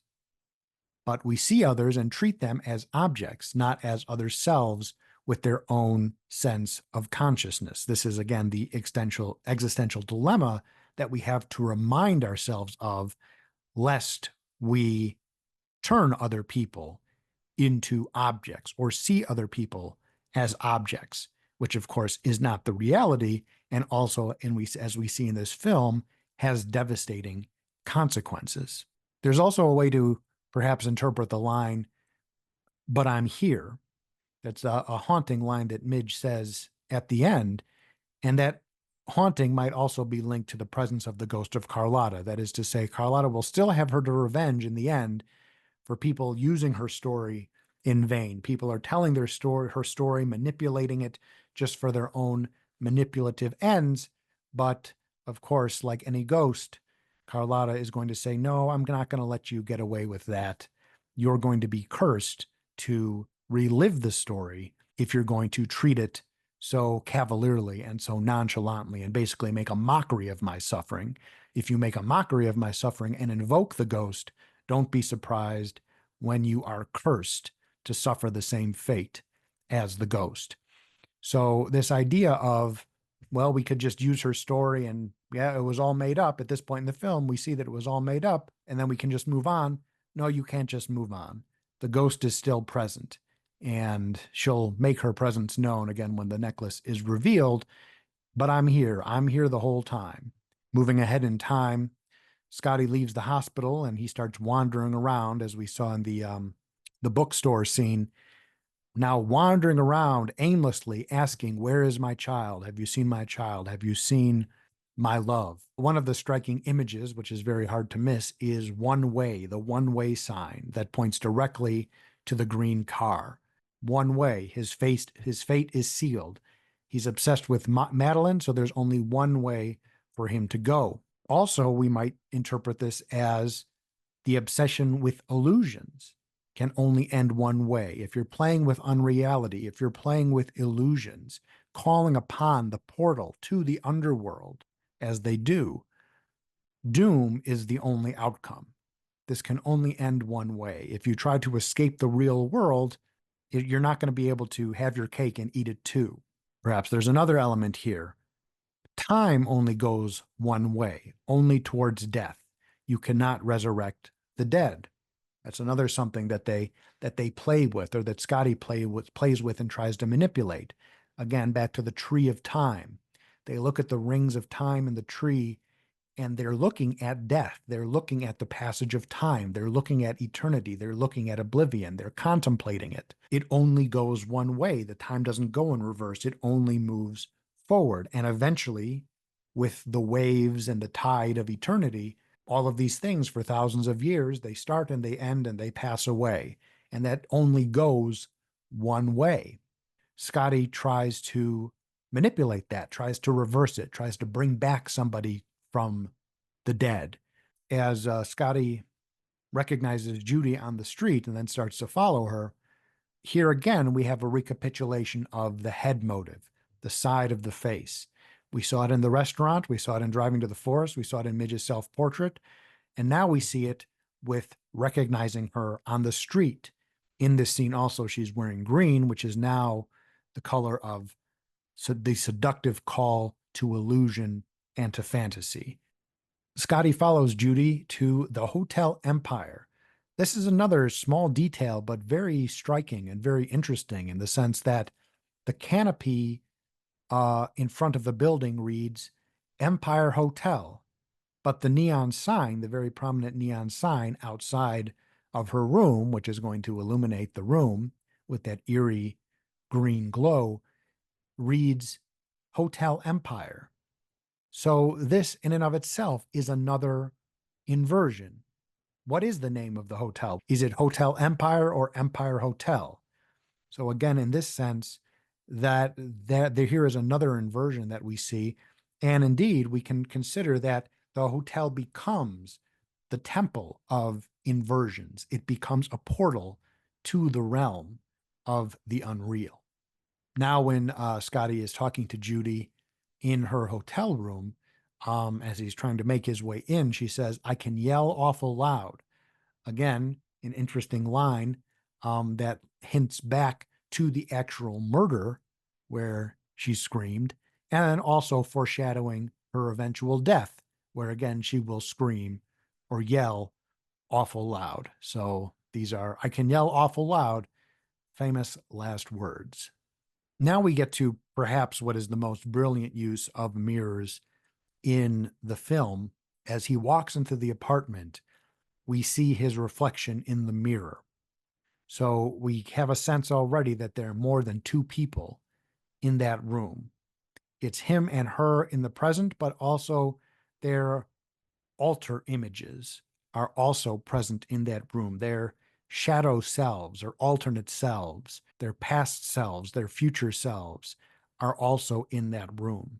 Currently in that room, there's Scotty, the current Scotty, which is a shell of himself, and the alternate Scotty, the Scotty that she knew previously. But these are two different people, and they're both present in the room. Scotty, the hero from the past, and now who will become Scotty, the abuser. And the mirror is highlighting that both those people are present.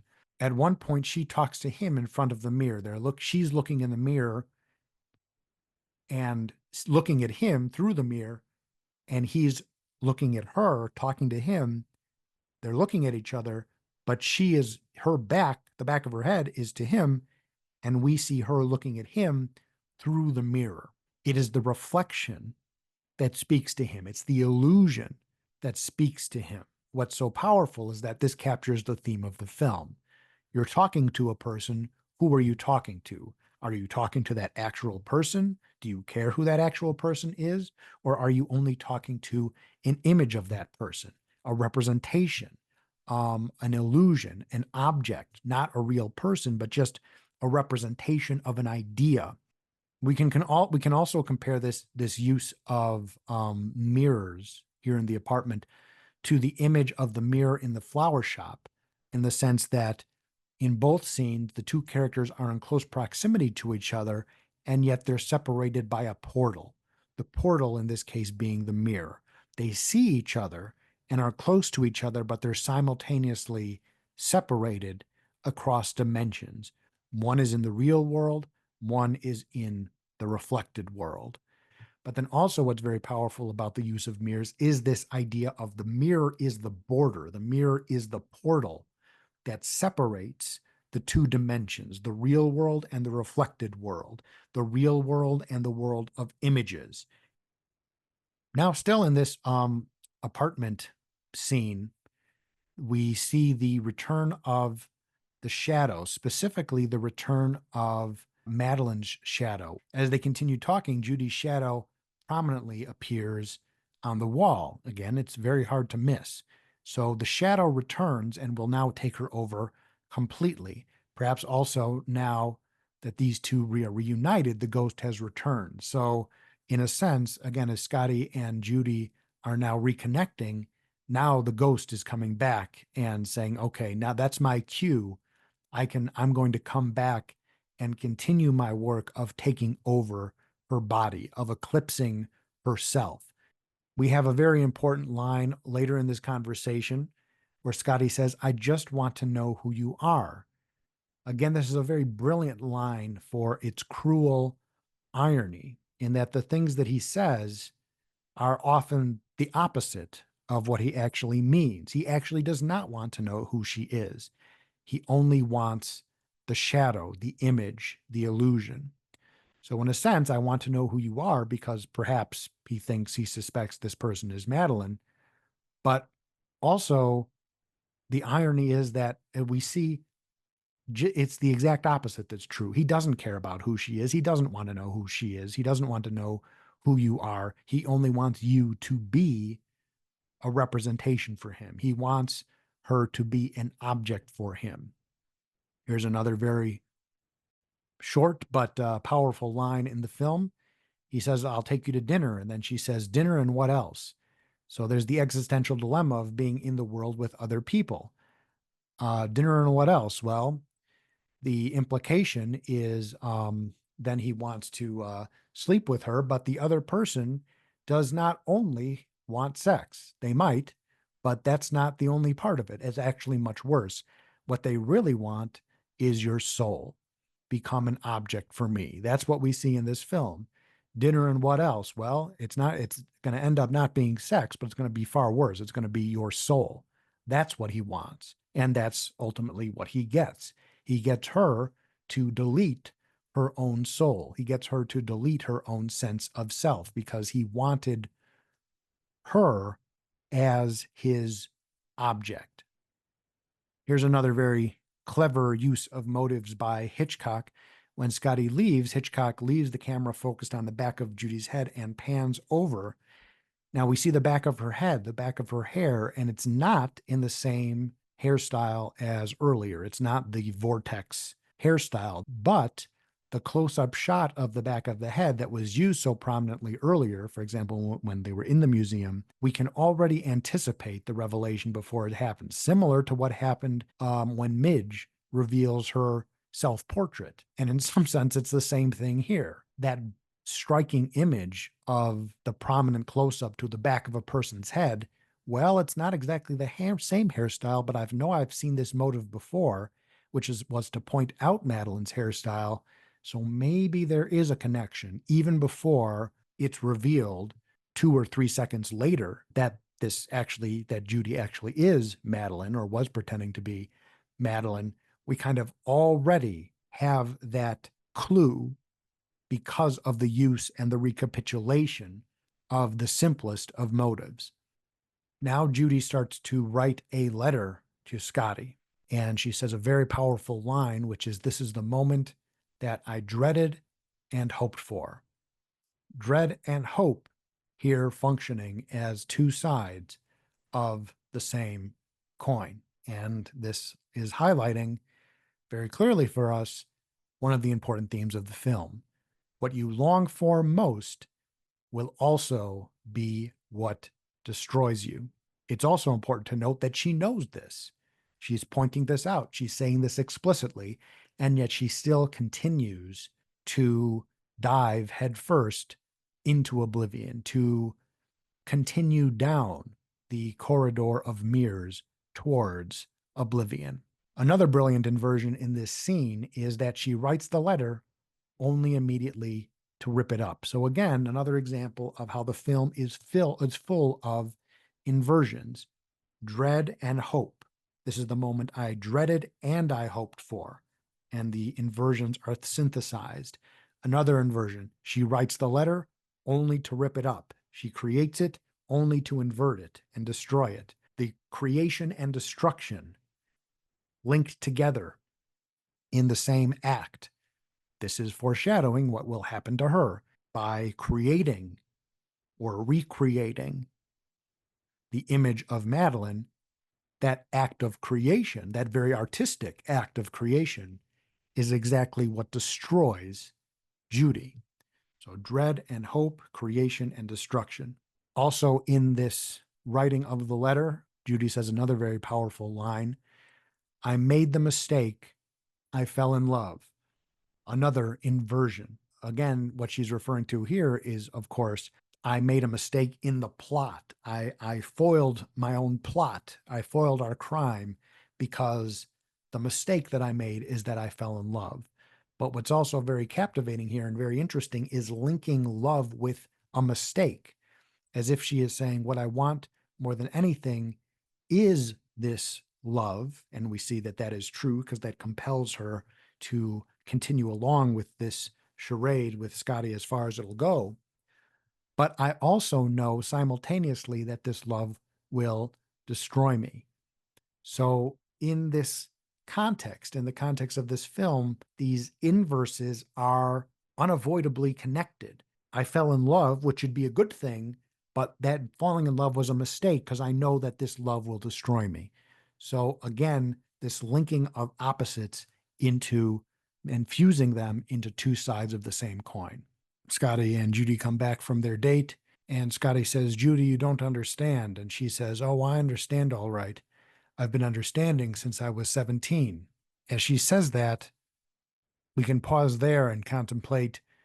I've been understanding since I was 17. What does that mean? Well, I've been understanding since I was 17 what love is. This idea of loving the image, the idea, the vision, the illusion, but not the person, that I'm using you because I want to get something from you, but I don't actually care about who you are. That's what she's saying. And again, this is explored further as we continue. She says, and the next step is, and as she says this, she steps in front of the neon green light and becomes completely a silhouette. So we see in this moment, she has now become fully and literally a walking shadow.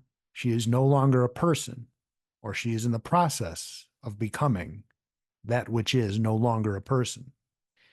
Now becoming something simply hollow, something empty, a shape to be filled. Also note that as Scotty speaks, we see her dresser, her table, and we see the picture of Judy and her mother on the table. And there's something poignant about this, in that this is somebody's daughter. This is a young person being abused by an older man. Pausing here, it's also worth noting that Judy is said in the film to be 26, and we never know exactly how old Jimmy Stewart is in the film, but we know that Jimmy Stewart was 50 years old in 1958. So we know that this is an older man, and this is a man who's old enough to be her father. And he is in the process now of transforming her into his plaything, dressing her up like a toy. And when viewed in this way, we can see what's going on here as something that's truly sickening.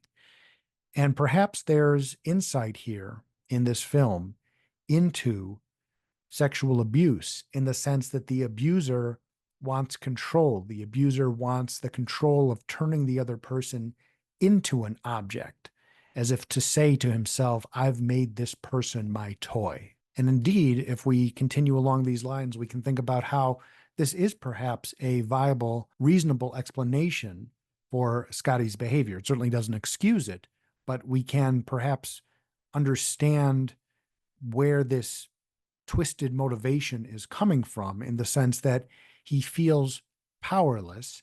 He was powerless to prevent the officer's death from the first scene of the film.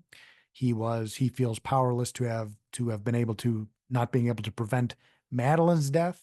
And maybe, again, using our imagination, maybe we could claim that he even feels powerless when Midge called off their engagement, which is something that's alluded to earlier in the film. So perhaps he has this sense of powerlessness that gets worse and worse and worse. And so to compensate for that feeling of powerlessness, he exerts ultimate control over another, going to extremes, the control of erasing them completely and turning them into an object. Perhaps some of that motivation for those wicked actions stem from this, as compensation for this sense of powerlessness. And so he wants ultimate power, ultimate control, to be able to fully control and indeed to erase another person. Now let's return back to this scene. We see that that's what's happening to Judy as she steps in front of the green light, and the shape of her body we see now is fully shadow. It's only a silhouette. Then she sits down and looks off into the distance. And now we have the return of the head motive. Now there is a swelling of the music and a close-up of the silhouette of the side profile of Judy's head. Immediately, This image refers back to the striking moment we first saw Madeline in the restaurant, where she was introduced so prominently with that close up, striking vision of the side of her face. Now, here we see it again, but it is no longer a beautiful face full of life and light and warmth. Now there's only a silhouette of a face, a shadow, cold, empty, and hollow. This is no longer a person. Now this is only a shell, an empty template. The colors are also important here. No longer are these the bright and striking red walls of Ernie's restaurant. Instead, now the walls are neon greens, not something warm, not something lifelike, red with blood, but rather something cold and artificial. No longer the well-lit restaurant, instead, the neon light illuminates the room. And as we see, since there's so much darkness and so much shadow in the room, it really illuminates nothing. Another contrast is that no longer are we in a restaurant full of people. Now we are in a small, desolate apartment or hotel room alone, and that is compared with, or refers back perhaps to Madeline's dream, alone in the dark. Here we see truly that she is alone in the dark. This is an image, this is a moment that is almost too poignant for words, in the sense that she is alone even with Scotty there, because he's the enemy here. He's contributing to her erasure. He's Madeline's champion, but Madeline isn't real. The person who's actually in that room, Judy, is about to be smothered by Scotty, and his representations, his ideas, his images are going to smother her and eclipse her. So really, Judy is all alone, truly alone in the dark. Another parallel worth pointing out is that earlier in the restaurant, the side profile of Madeline's face was looking to the right. And now the profile is looking to the left. All of this is, again, very meticulously designed to create a perfect mirror image, or we might say negative image, of the earlier scene in the film. This is indeed a perfect inversion from red to green, from light to dark, from alive to dead, from full of life to fully hollow, from full of surrounded by people to fully alone, from looking to the right to looking to the left.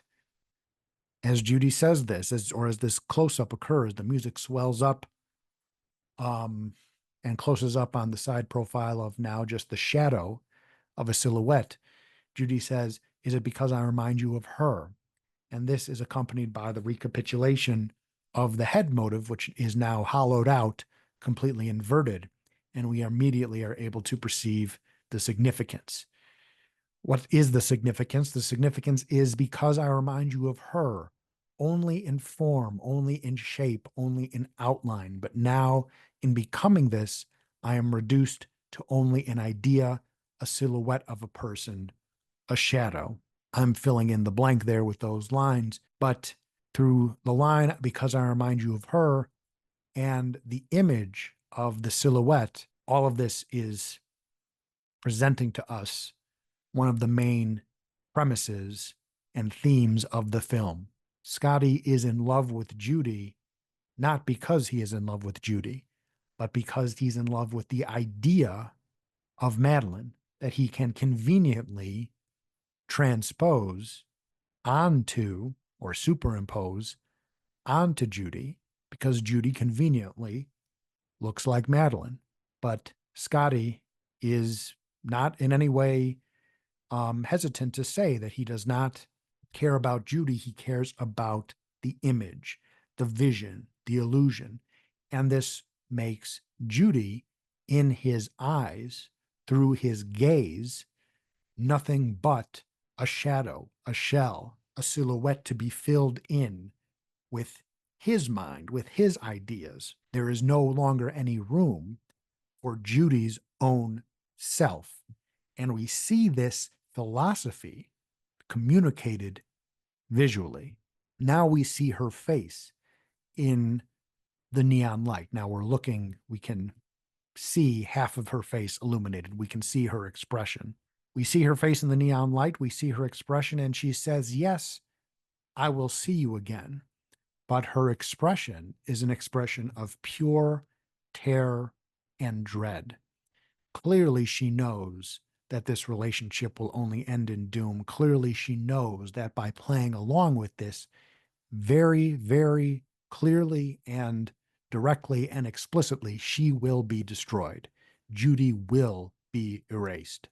So, this is similar to the words of the letter. This is the moment that I dreaded, and that I hoped for. I dreaded for the moment and I hoped for the moment. And we can also make the connection to the earlier scene in the mission. She expresses by juxtaposing her words and her expression. They say, "I love you," and she kisses, and it should be a moment of ecstasy, but instead on her face, we also see fear and dread and a sense of impending doom. So the inversions, once again, are juxtaposed and combined. Love and dread, hope and self-annihilation, a moment that should be happy, a budding romance, we might think, is actually something that she knows is walking off the cliff into oblivion. Something else that's most remarkable in this moment, half of her face is bathed in the green neon light, which is already strange enough and very much, again, a strong, stark, eerie contrast compared to the restaurant scene earlier where everything was brightly lit. But not only is half of her face illuminated by only neon light, but the other half is pure shadow. Although we can still see, very strangely, we can still see the light in her eyes and her teeth. And this creates a very, very uncanny image, a very unsettling image indeed, because it looks like a skull. Half of her is bathed in this eerie green light, and the other half is nothing but a skeleton. To quote Bach, the title of one of his cantatas, "Ich stehe mit einem Fuß im Grabe." I am standing with one foot in the grave. Indeed, I think this is what this image is intending to represent. She already has one foot in the grave at this point. Maybe even 3/4 of herself is in the grave at this point.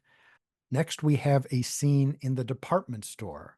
Notice how you notice the use of mirrors in this scene and how all four figures are present and speaking to each other. At one point, Scotty and Judy walk to the side and have a conversation in front of a mirror. And so we see Judy and the reflected Judy, and we see Scotty and the reflected Scotty. So all four characters are present here. The real Judy versus the illusionary Judy, or the Judy that is about to become Madeline.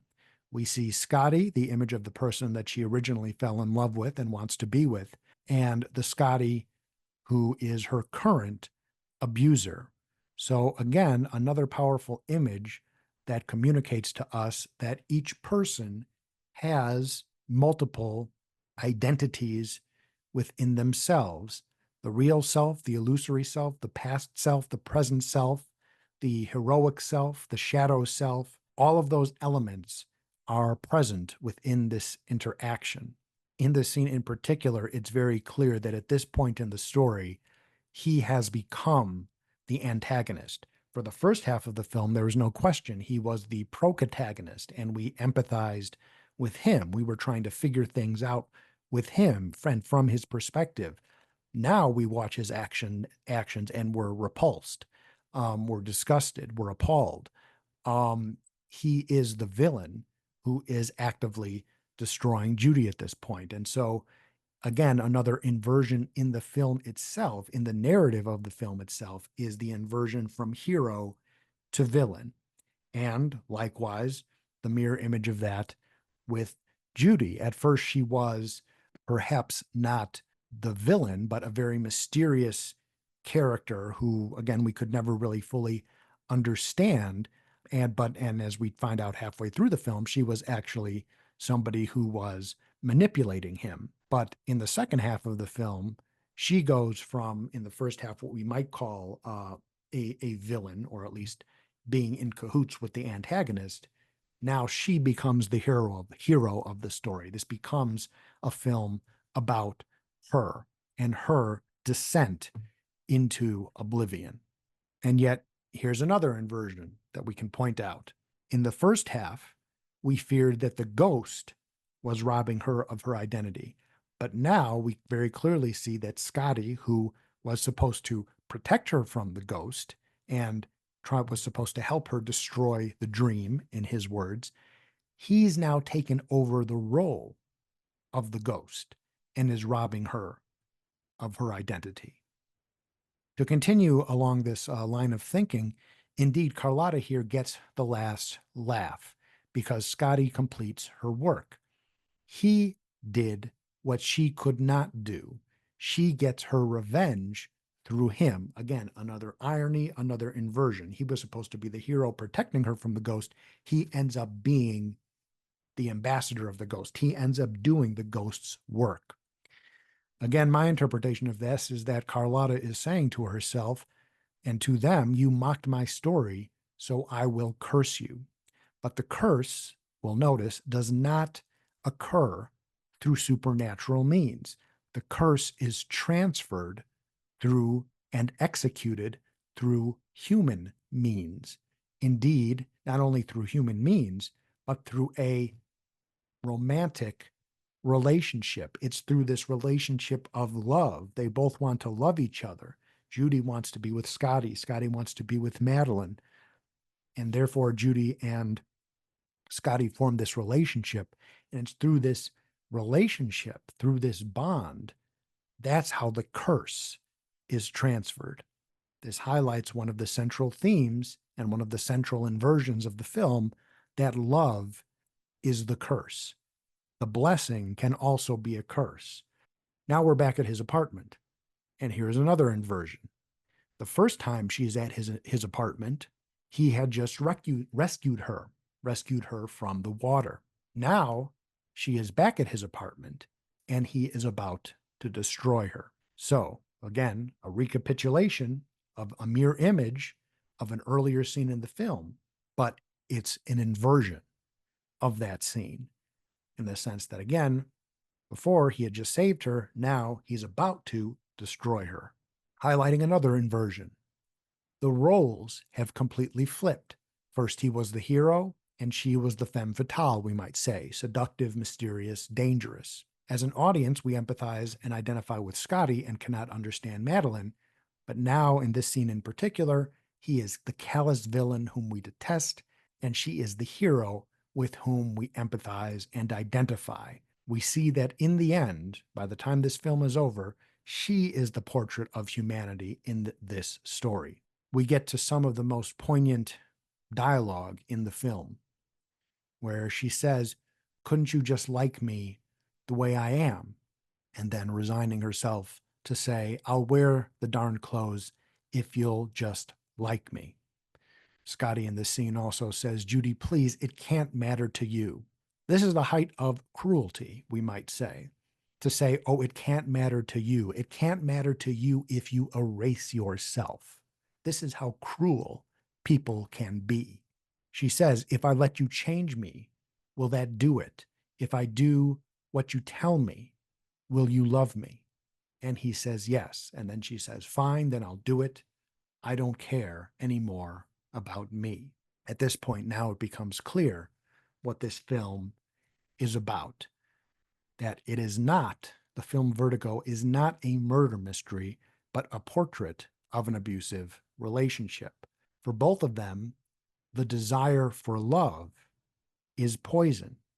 The desire for love is what brings out the worst in him, and it compels her to willingly erase herself. So they are desperate for love, and that is ultimately what destroys them. It's also worth pausing here and reflecting on something the film poses to us, which is the question, what is love? As she says, if I put on the outfit, if I let you change me, if I do what you say, will you love me? And then, of course, he says yes, but as we know, this is not love. But perhaps what the film is illuminating is that people are so desperate for love, they trick themselves into thinking this is love. And that is to say, they choose to live in an illusion. We can continue to discuss another key theme in the film that we see in this scene, which is the erasure of the self. Notice how, again, what's so ironic and so cruel and so poignant in the film is that she is the one who allows for herself erasure. In this scene, this very powerful apartment scene, she is actively, explicitly consenting to it, which points out to us that when it comes to the erasure of the self, we allow it, we permit it, because we believe that perhaps that is the only way to be loved. One must become an object for the other person. This is indeed the existential tragedy, and that existential tragedy is doubled by the fact that, as we see in the film, other people encourage this.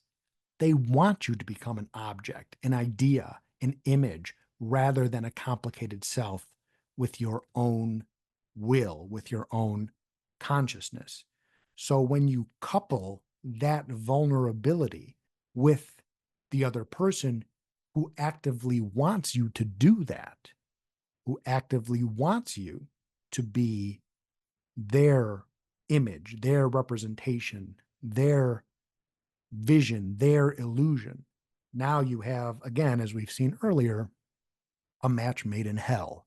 In the apartment scene as well, another line that Scotty says is, let's sit by the fire. This is a direct callback to the earlier apartment scene, a recapitulation of the first time the two of them are together in his apartment.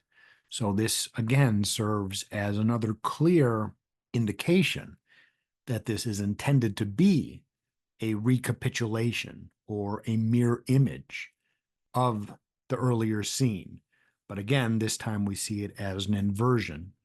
The first time they were in the apartment, she had just been saved from drowning, and he is the one who has saved her.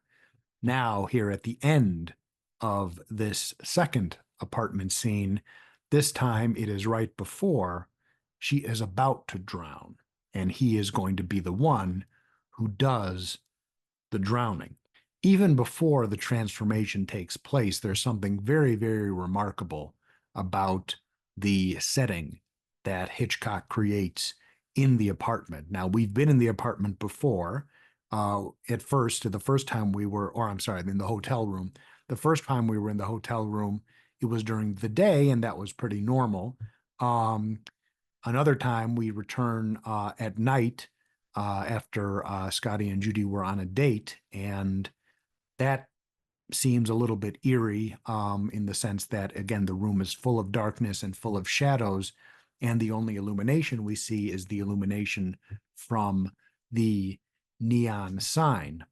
But this time, this third time that we're in the hotel room, it's somehow even stranger, in part because in the earlier scenes, we didn't see the green light glowing on the bathroom door, but this time we see the bathroom door glowing in green light. And this becomes something that is very eerie, very creepy, as if the door itself is a third character in the room with them during this scene.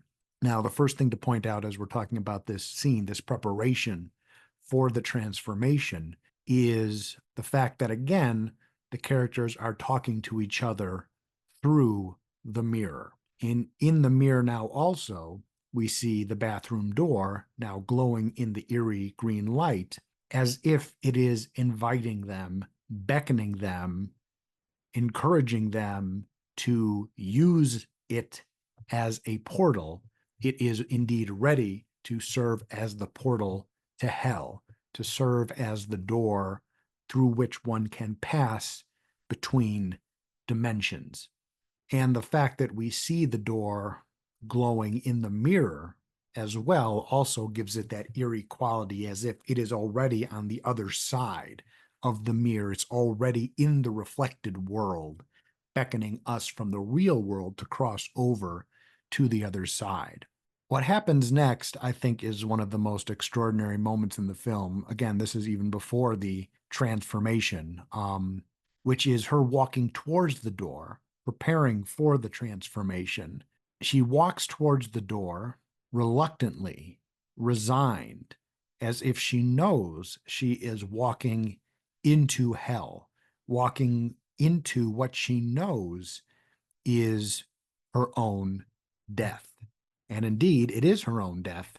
It is the complete drowning of Judy, and becoming fully Madeline as an image, as an illusion.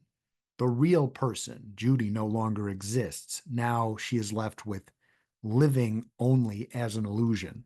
Even though Judy will remain alive, she will be dead, alone in the dark. This is, again, kind of like the tree. Now she is stepping into oblivion, stepping into eternity, disappearing, becoming a ghost, even as she is still alive. Only the supernatural portal can complete that transformation and that existential destruction. Again, it's remarkable to think about what the transformation is, the what is taking place. It's not just killing someone. It's actually much worse than that. It's killing someone but keeping them alive, and yet they disappear. So it's not a natural type of murder or a natural type of deletion. It's an existential deletion. So Judy, again, is drowned and disappears, but yet she remains alive. But she remains alive only as a walking shadow, only living as an illusion of someone else. Worth pointing out that this scene in and of itself is yet another mirror image of the film, in that we can compare this scene to the earlier scene in the forest where they touched the rings of time on the tree.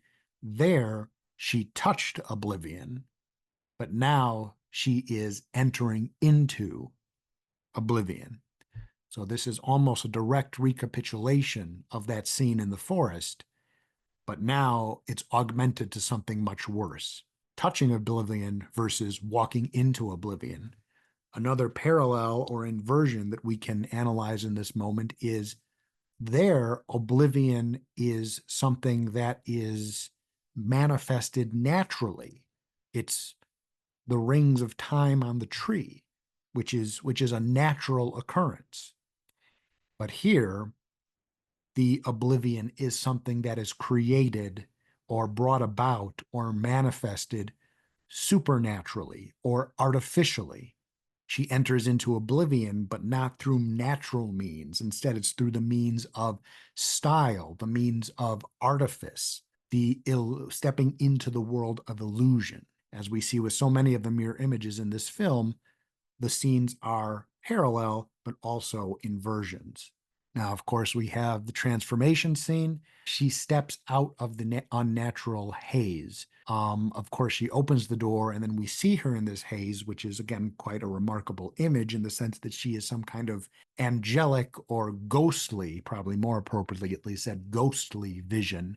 But what's so remarkable is that she steps out of that world, which is unnatural or supernatural, and then comes into a different dimension, stepping into our world. So coming from one dimension, stepping into another dimension. And because the haze dissipates as then she walks into our world, there truly is this very eerie effect of crossing over between dimensions, which, as we've seen earlier, is another major theme in the film. The idea of different dimensions existing simultaneously and people or things crossing between those dimensions. Here's probably the most famous and one of the most direct examples of that.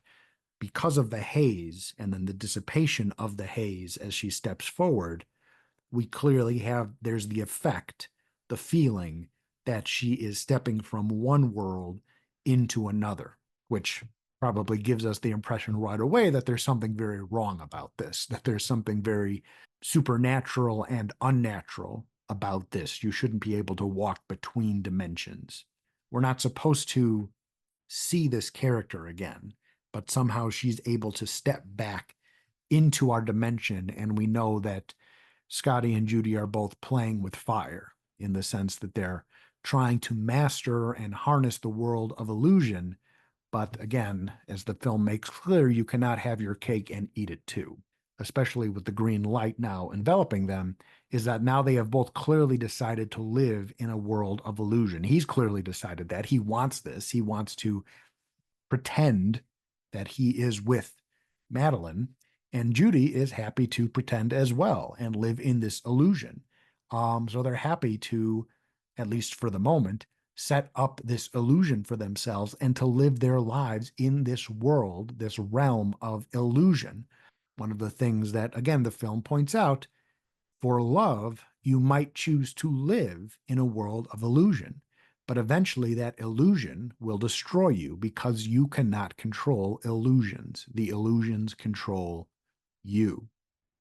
Jumping ahead right after the transformation, a line that Judy says as they are getting ready to go out, as she puts on the black dress now, she says, "Hello, my love, like me?" Again, a succinct line, but perhaps somewhat telling, in that the line is sharp, poignant, and succinct. Perhaps this is the theme of the film. I'll say I love you if you'll say you like me. Again, I'll, and going further, if you say you'll love me, I'll erase myself and turn myself into your object. Again, a major theme in the film, the things that people will do for love. That could have been an alternate title for this film, although it's not nearly as succinct as Vertigo. But the idea that people for love, or even in this case for like, will sacrifice themselves in order to feel accepted. So the sacrifice of one's self for the sake of the love of another, that's the tragedy that's at the heart of this film. Now we arrive to the revelation of the necklace and him putting the pieces together of what is really going on here.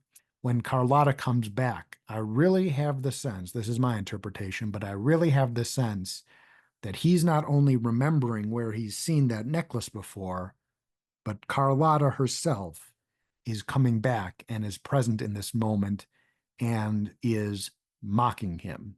You can tell me what you think, but if you listen to the music that Bernard Herrmann is using at that time, when it comes back, it almost sounds like laughter. It almost sounds like, yeah, I'm back, and you thought you could get rid of me, but look who has the last laugh now. As if Carlotta is saying, you thought you could be happy, you thought you could live this in this unreal fantasy world of illusion. You think you can manipulate illusion and unreality, but no, it is the illusion that manipulates you. Play with fire and you will get burned. It also seems like he and Carlotta have this connection in the sense that he knows Carlotta well, especially since he encountered her face to face in his dream. So the fact that she would come back and communicate in this way to him again seems plausible. It's also worth noting here that later in the bell tower, in the climax of the film, in the final scene, he says to Judy, "That's where you messed up. I remembered the necklace." But that's a very interesting thing to say in the sense that he has never seen the necklace before. He's only seen the necklace in paintings and in his dream. So this is another example that I think I've mentioned before in our discussion here, that the necklace is yet another example of an item or an object, or in other cases, a person that steps between worlds, that steps between dimensions. I remembered it, but I'm remembering something that was in a dream, and now I see it in the real world. In that sense, the necklace is like Madeline, something that crosses from the dream world into the real world. Something worth pointing out, yet another mirror image in the film, is as they drive to the mission. This is another mirror image or inversion from an earlier scene in the film. Again, the example or the further evidence, once again, that this film is not only about mirrors, but the film itself is a mirror image of itself. Multiple scenes appear from earlier in the film, appear later in the film as its own mirror image, or sometimes its negative image, or its perfect inversion. And that's what we see here. They're driving, but there are a few things that were different, that are different this time. The first time they were driving to the mission, it was during the day. Now it's at night. The first time they were driving to the mission, she was calm, but now she's frightened because she recognizes something is about to happen. This time, or the first time as they were driving, she says, "There's one final thing I must do," and now he says those words. So again, an image or a scene that is parallel to what has happened before, and yet also the inversion of what has happened before. In the final scene of the film, there seems to be a sense of defense mechanisms at play. So, the first defense mechanism to discuss is repetition compulsion, which is the urge to recreate the trauma again and again, to try to gain mastery over it. But instead, it usually becomes a process of endlessly recreating the trauma. So, again, an idea from Freud, this idea that people will not only relive, but recreate their traumas, their past traumas again and again and again in order to somehow achieve mastery over it. But usually there never is a mastery achieved. It just is a compulsion to keep repeating the past. One of the things that Scotty says here is, "One doesn't often get a second chance. I want to stop being haunted. You're my second chance." This is what he says to Judy as he's dragging her up the stairs. But again, these are words that have a cruel irony to them. What ends up happening? The same result. "You're my second chance." Drags her up the stairs. What happens? The exact same thing. Madeline falls off the roof and dies. Same thing that happened to him in this experience, in this situation before. He also says, "I want to stop being haunted." But we've seen multiple times throughout this film already, it doesn't work like that. You don't get to make the rules. You don't get to tell the ghost what to do. It's not so simple. You cannot stop being haunted just by telling the ghost to stop haunting you. You cannot destroy the dream. Remember, that's another line that he says earlier. Madeline, if you go up there, it'll destroy the dream. Your dream will be destroyed. Doesn't work that way. You can't destroy the dream destroys you. Two defense mechanisms that I think are very prominent throughout this scene are projection and displacement. Projection in terms of you're mad at yourself, so you transfer that anger onto someone else, or you're displacing that contempt for yourself onto another person. And again, what's quite remarkable about this scene and the dialogue is that he is so incredibly angry, but we will notice as the audience that the things that he's saying, yes, they do apply to Elster and the earlier plot, but they also completely apply to him. So when he says, "You were the copy, you were the counterfeit, weren't you?" He's condemning her for playing the role of a copy and a counterfeit in the first half of the film. But yet, this is exactly what he did to her. He made her into a copy, into a counterfeit. And so, as mad as he is at her, even to the point, as we say here, this placement becoming all the more violent and emotionally wrenching because at one point he has his hands around her neck. Um, I interpret that as, well, number one, we see he actually, as we've seen already, he's an incredibly abusive individual. This is no hero. Um, but also the depth of his self-contempt, that as he's reaching out and attempting to strangle her, that's the depth of his anger and his contempt for himself. Because as he condemns her for being a counterfeit and a copy, that's exactly what he did to her. So perhaps part of him is realizing that the things that he's condemning in her are the things that he himself is guilty of. He continues, he made you over like I made you over. Did he tell you what to do, what to say? Again, it's interesting that the things that Elster did, which were certainly devious, were the exact things that Scotty did to Judy. And in that sense, again, if we didn't already realize it, Scotty is no different than the main villain of the film. And perhaps he realizes that as well.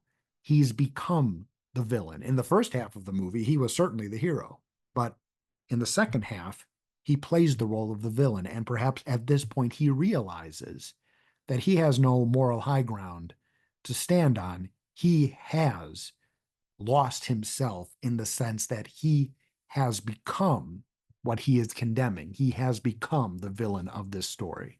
Another line that I think is very interesting and very poignant in the context of the film is where he yells at her, "Why did you pick on me? Why me?" Now, of course, part of this is alluding to or referring to, why did you choose me for the con? But also, in the context of the film and in the context of his experience, Madeline was the love of his life, and meeting her and falling in love with her should be something he is grateful for. But instead, here it is phrased as, why did you pick on me? Why me? We can compare this to when Madeline or when Judy is writing the letter and she writes, I made the mistake of falling in love. Meeting Madeline and falling in love with her was both a blessing and a curse. And likewise for Judy, meeting Scotty was a blessing and a curse. So again, we have that duality, the synthesis of the duality of the inversions of blessings and curses really being two sides of the same coin. Ultimately, perhaps this culminates in the climax of the film. I think this is the climax of the film where Jimmy Stewart says, there was where you made your mistake, saying of keeping the necklace. That was where you made your mistake. You shouldn't keep souvenirs of a killing. You shouldn't have been that sentimental. Perhaps then, therefore, the thesis of this film, one of the main theses, is that sentimentality is the blessing and the curse, or sentimentality is a blessing and a curse. He condemns her for, you shouldn't have been that sentimental, but then realizes that what he said pertains exactly to himself. We see this in one of the most amazing moments of acting you'll ever see in any movie, where Jimmy Stewart has the expression of almost physically being stabbed. You can see the pain of the realization as he says those words and he hears himself say those words. He realizes that everything he said, like a mirror, reflects right back on him. She kept a necklace as a souvenir, and he kept a person as a souvenir. And what can we infer here from the use of the word sentimentality or too sentimental? To have strong feelings of love is romantic and fills life with passion and meaning. Indeed, this film, many moments in this film are incredibly romantic. There are swells of music, there are passionate moments, there are romantic ideas, there are moments of intimacy throughout the film, as we've discussed. So this is a very romantic film, but at the same time, that romanticism, that sentimentality, can lead to your undoing and can lead you to undo others, to harm others, to erase others. So sentimentality, or love, as we said earlier, can be both a blessing and a curse. What was driving both of them throughout this film is ultimately what destroyed them as well. Their ultimate goal, their ultimate purpose in trying to attain that those moments of romantic love, that's ultimately what destroyed them as well, or brought them to this moment at the climax of the film where it's basically the point of no return. Now, here we meet the walking shadow, another recapitulation. So they have one final kiss at the top of the bell tower, and we see a shot that is very similar as we saw from the stables earlier.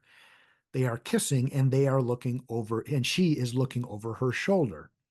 So again, it's kind of a strange image, as we saw before, in the sense that it should be this romantic moment, but she's getting distracted. She has this sense of impending doom that's lurking over her shoulder. So again, it's a synthesis of things that really don't belong together, being enraptured in this romantic moment, and at the same time being having the sense of dread and fear over your shoulder. But what's interesting here is that the first time when they did this in the stables, when they had this romantic moment and kissed in the stables earlier in the first half of the film, there she was pretending. She was pretending that, oh, I have to run to the bell tower and commit suicide. But of course, she was actually just pretending. But this time, she really does see a ghost, because the walking shadow comes up the stairs, and as she's turning and looking, she sees the ghost. So the first time you were pretending to see a ghost, this time you really do see a ghost. So again, another important moral of this story is don't play around with ghosts. Don't play around with ghost stories. Don't pretend that you're seeing a ghost, because then the ghost will take it personally and they'll actually show up next time. Perhaps this is a final manifestation of Carlotta's ghost. Now the shadow has fully overtaken Judy. And a creepy concept also is that Judy becomes the shadow. The shadow has overtaken her. We saw that earlier. We saw Judy become a shadow earlier in the hotel room. But now the ghost or the shadow is even more powerful, that the shadow is powerful enough to go a step further and become a disembodied shadow. And the shadow does no longer needs the body or the person to haunt. The shadow can just walk around as a shadow because it's so powerful now. That, again, alone is an incredibly creepy concept. There are a few recapitulations to discuss here at the end of the film. A recapitulation of suicide, or even a recapitulation of death. These are the idea is that it should be final. You shouldn't be able to recapitulate death. But that's exactly what they're doing. They're doing the same scene from before. They're playing it again. But so again, there are parallels. It's a mirror image, but yet there's a critical difference, a fatal difference. Earlier, she pretends to jump to her death, but this time she really does jump. Also, one of the things that Judy says as she's being dragged up the stairs is that Elster wanted you to be a witness to a suicide. So the first time that suicide was an act, but this time the suicide is real. It's the same place and the same persons, but again, one fatal difference is that one time it's fake and one time it's real. Now there's one final mirror image to discuss, which again, I think it's easy to lose sight of because this has been such a long and intense and dense film. But ultimately, the movie begins and ends with a mirror image. The very final scene is Scotty watching someone fall to their death. And we'll remember the very first scene is Scotty watching someone fall to their death. So that's a very macabre set of bookends. The very first scene and the very final scene being mere images of each other in very tragic ways, but once again, and in a very powerful way, reinforcing that this film is about mirrors and is about not only duality and reflections and images and illusions, but also the film is designed as a mere image of itself.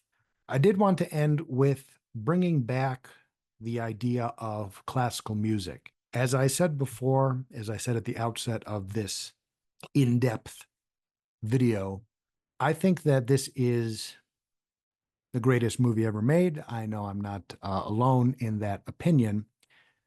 But for me, something that really separates this from any other movie I've ever seen, there are many, many, many, many excellent films. But this film is really, I think, the only one that I've seen that operates using the principles of classical music, using the same principles that all of the great composers would use and did use to create their art.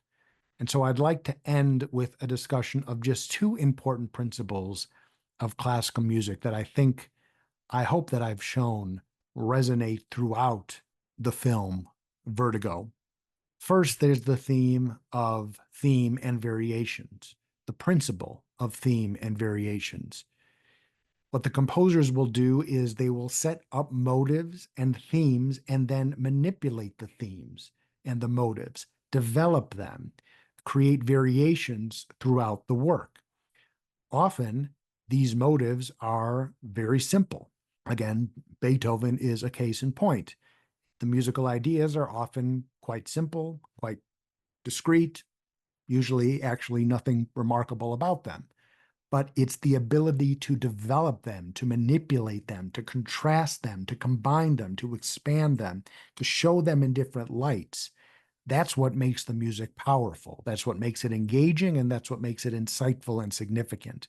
And that's, of course, exactly what we see Hitchcock doing throughout this film. As I've been pointing out throughout this video, the most powerful moments are the result of seeing things that we've seen before, but now seeing them in a new light, or now seeing them from a different perspective. And that makes all the difference. And second, the other important principle that's worth discussing is the synthesis of contrasts. And what the composers often do in their greatest works is successfully combining seemingly contrasting emotions, which deepens our understanding of the complexity of human thought, feeling, and experience. So that is to say, a composer can compose a piece that sounds happy, or a composer can compose a piece that sounds sad. That's good. And if you can do that well as a composer, you're definitely doing something significant. But what the great works of art are able to do is when you're taking different emotions or even seemingly contrasting different emotions and juxtaposing them and sometimes synthesizing them. And that's what Bach, Mozart, Beethoven, all the great composers, that's what they did in almost every piece that they've ever written. And we see that here in Vertigo as well, as I've often taken the pains to point out throughout this video. What makes Vertigo so powerful is that it's not just a tragedy and it's not just a romance. It's not just a story. It's not just a love story. It's not just a story of an abusive relationship. It's both at the same time. And that's what makes it powerful. It's the drive for love, which leads to destruction. It's the seeking of life, the bringing back of life, which ultimately leads to that person's death. So it's a series of paradoxes that are almost inseparable. Again, there are many movies that are wonderful movies, very tragic or very romantic or very happy, but it takes a real masterpiece like this to combine all of these elements together into something that is a paradoxical mirror image that you can't separate. You can't separate one element of the paradox from the other within this film. You can't separate in this film one image from its negative reflection. And that's what makes the film so powerful. And in watching this film and through listening to classical music, there's something very significant and meaningful and revelatory about those experiences. And that is that powerful music, just like this powerful film, teaches us and illustrates to us that human experience is indeed defined by contrasts and inversions. This is not an anomaly. This is the rule. This is the definition. Every concept, every emotion, every experience contains within it its own inversion.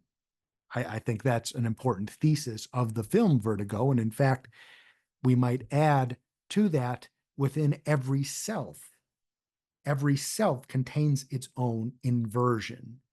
For every Judy, there is a Madeline, and vice versa. For every Scotty, the hero, there is a Scotty, the abuser.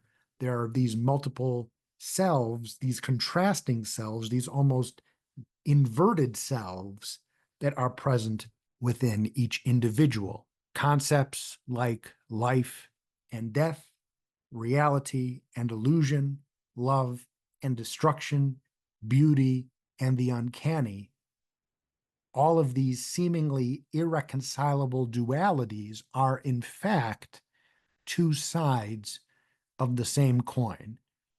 I think Vertigo is one of the most powerful examples of a film or any piece of art that argues that these seemingly irreconcilable dualities are in fact two sides of the same coin.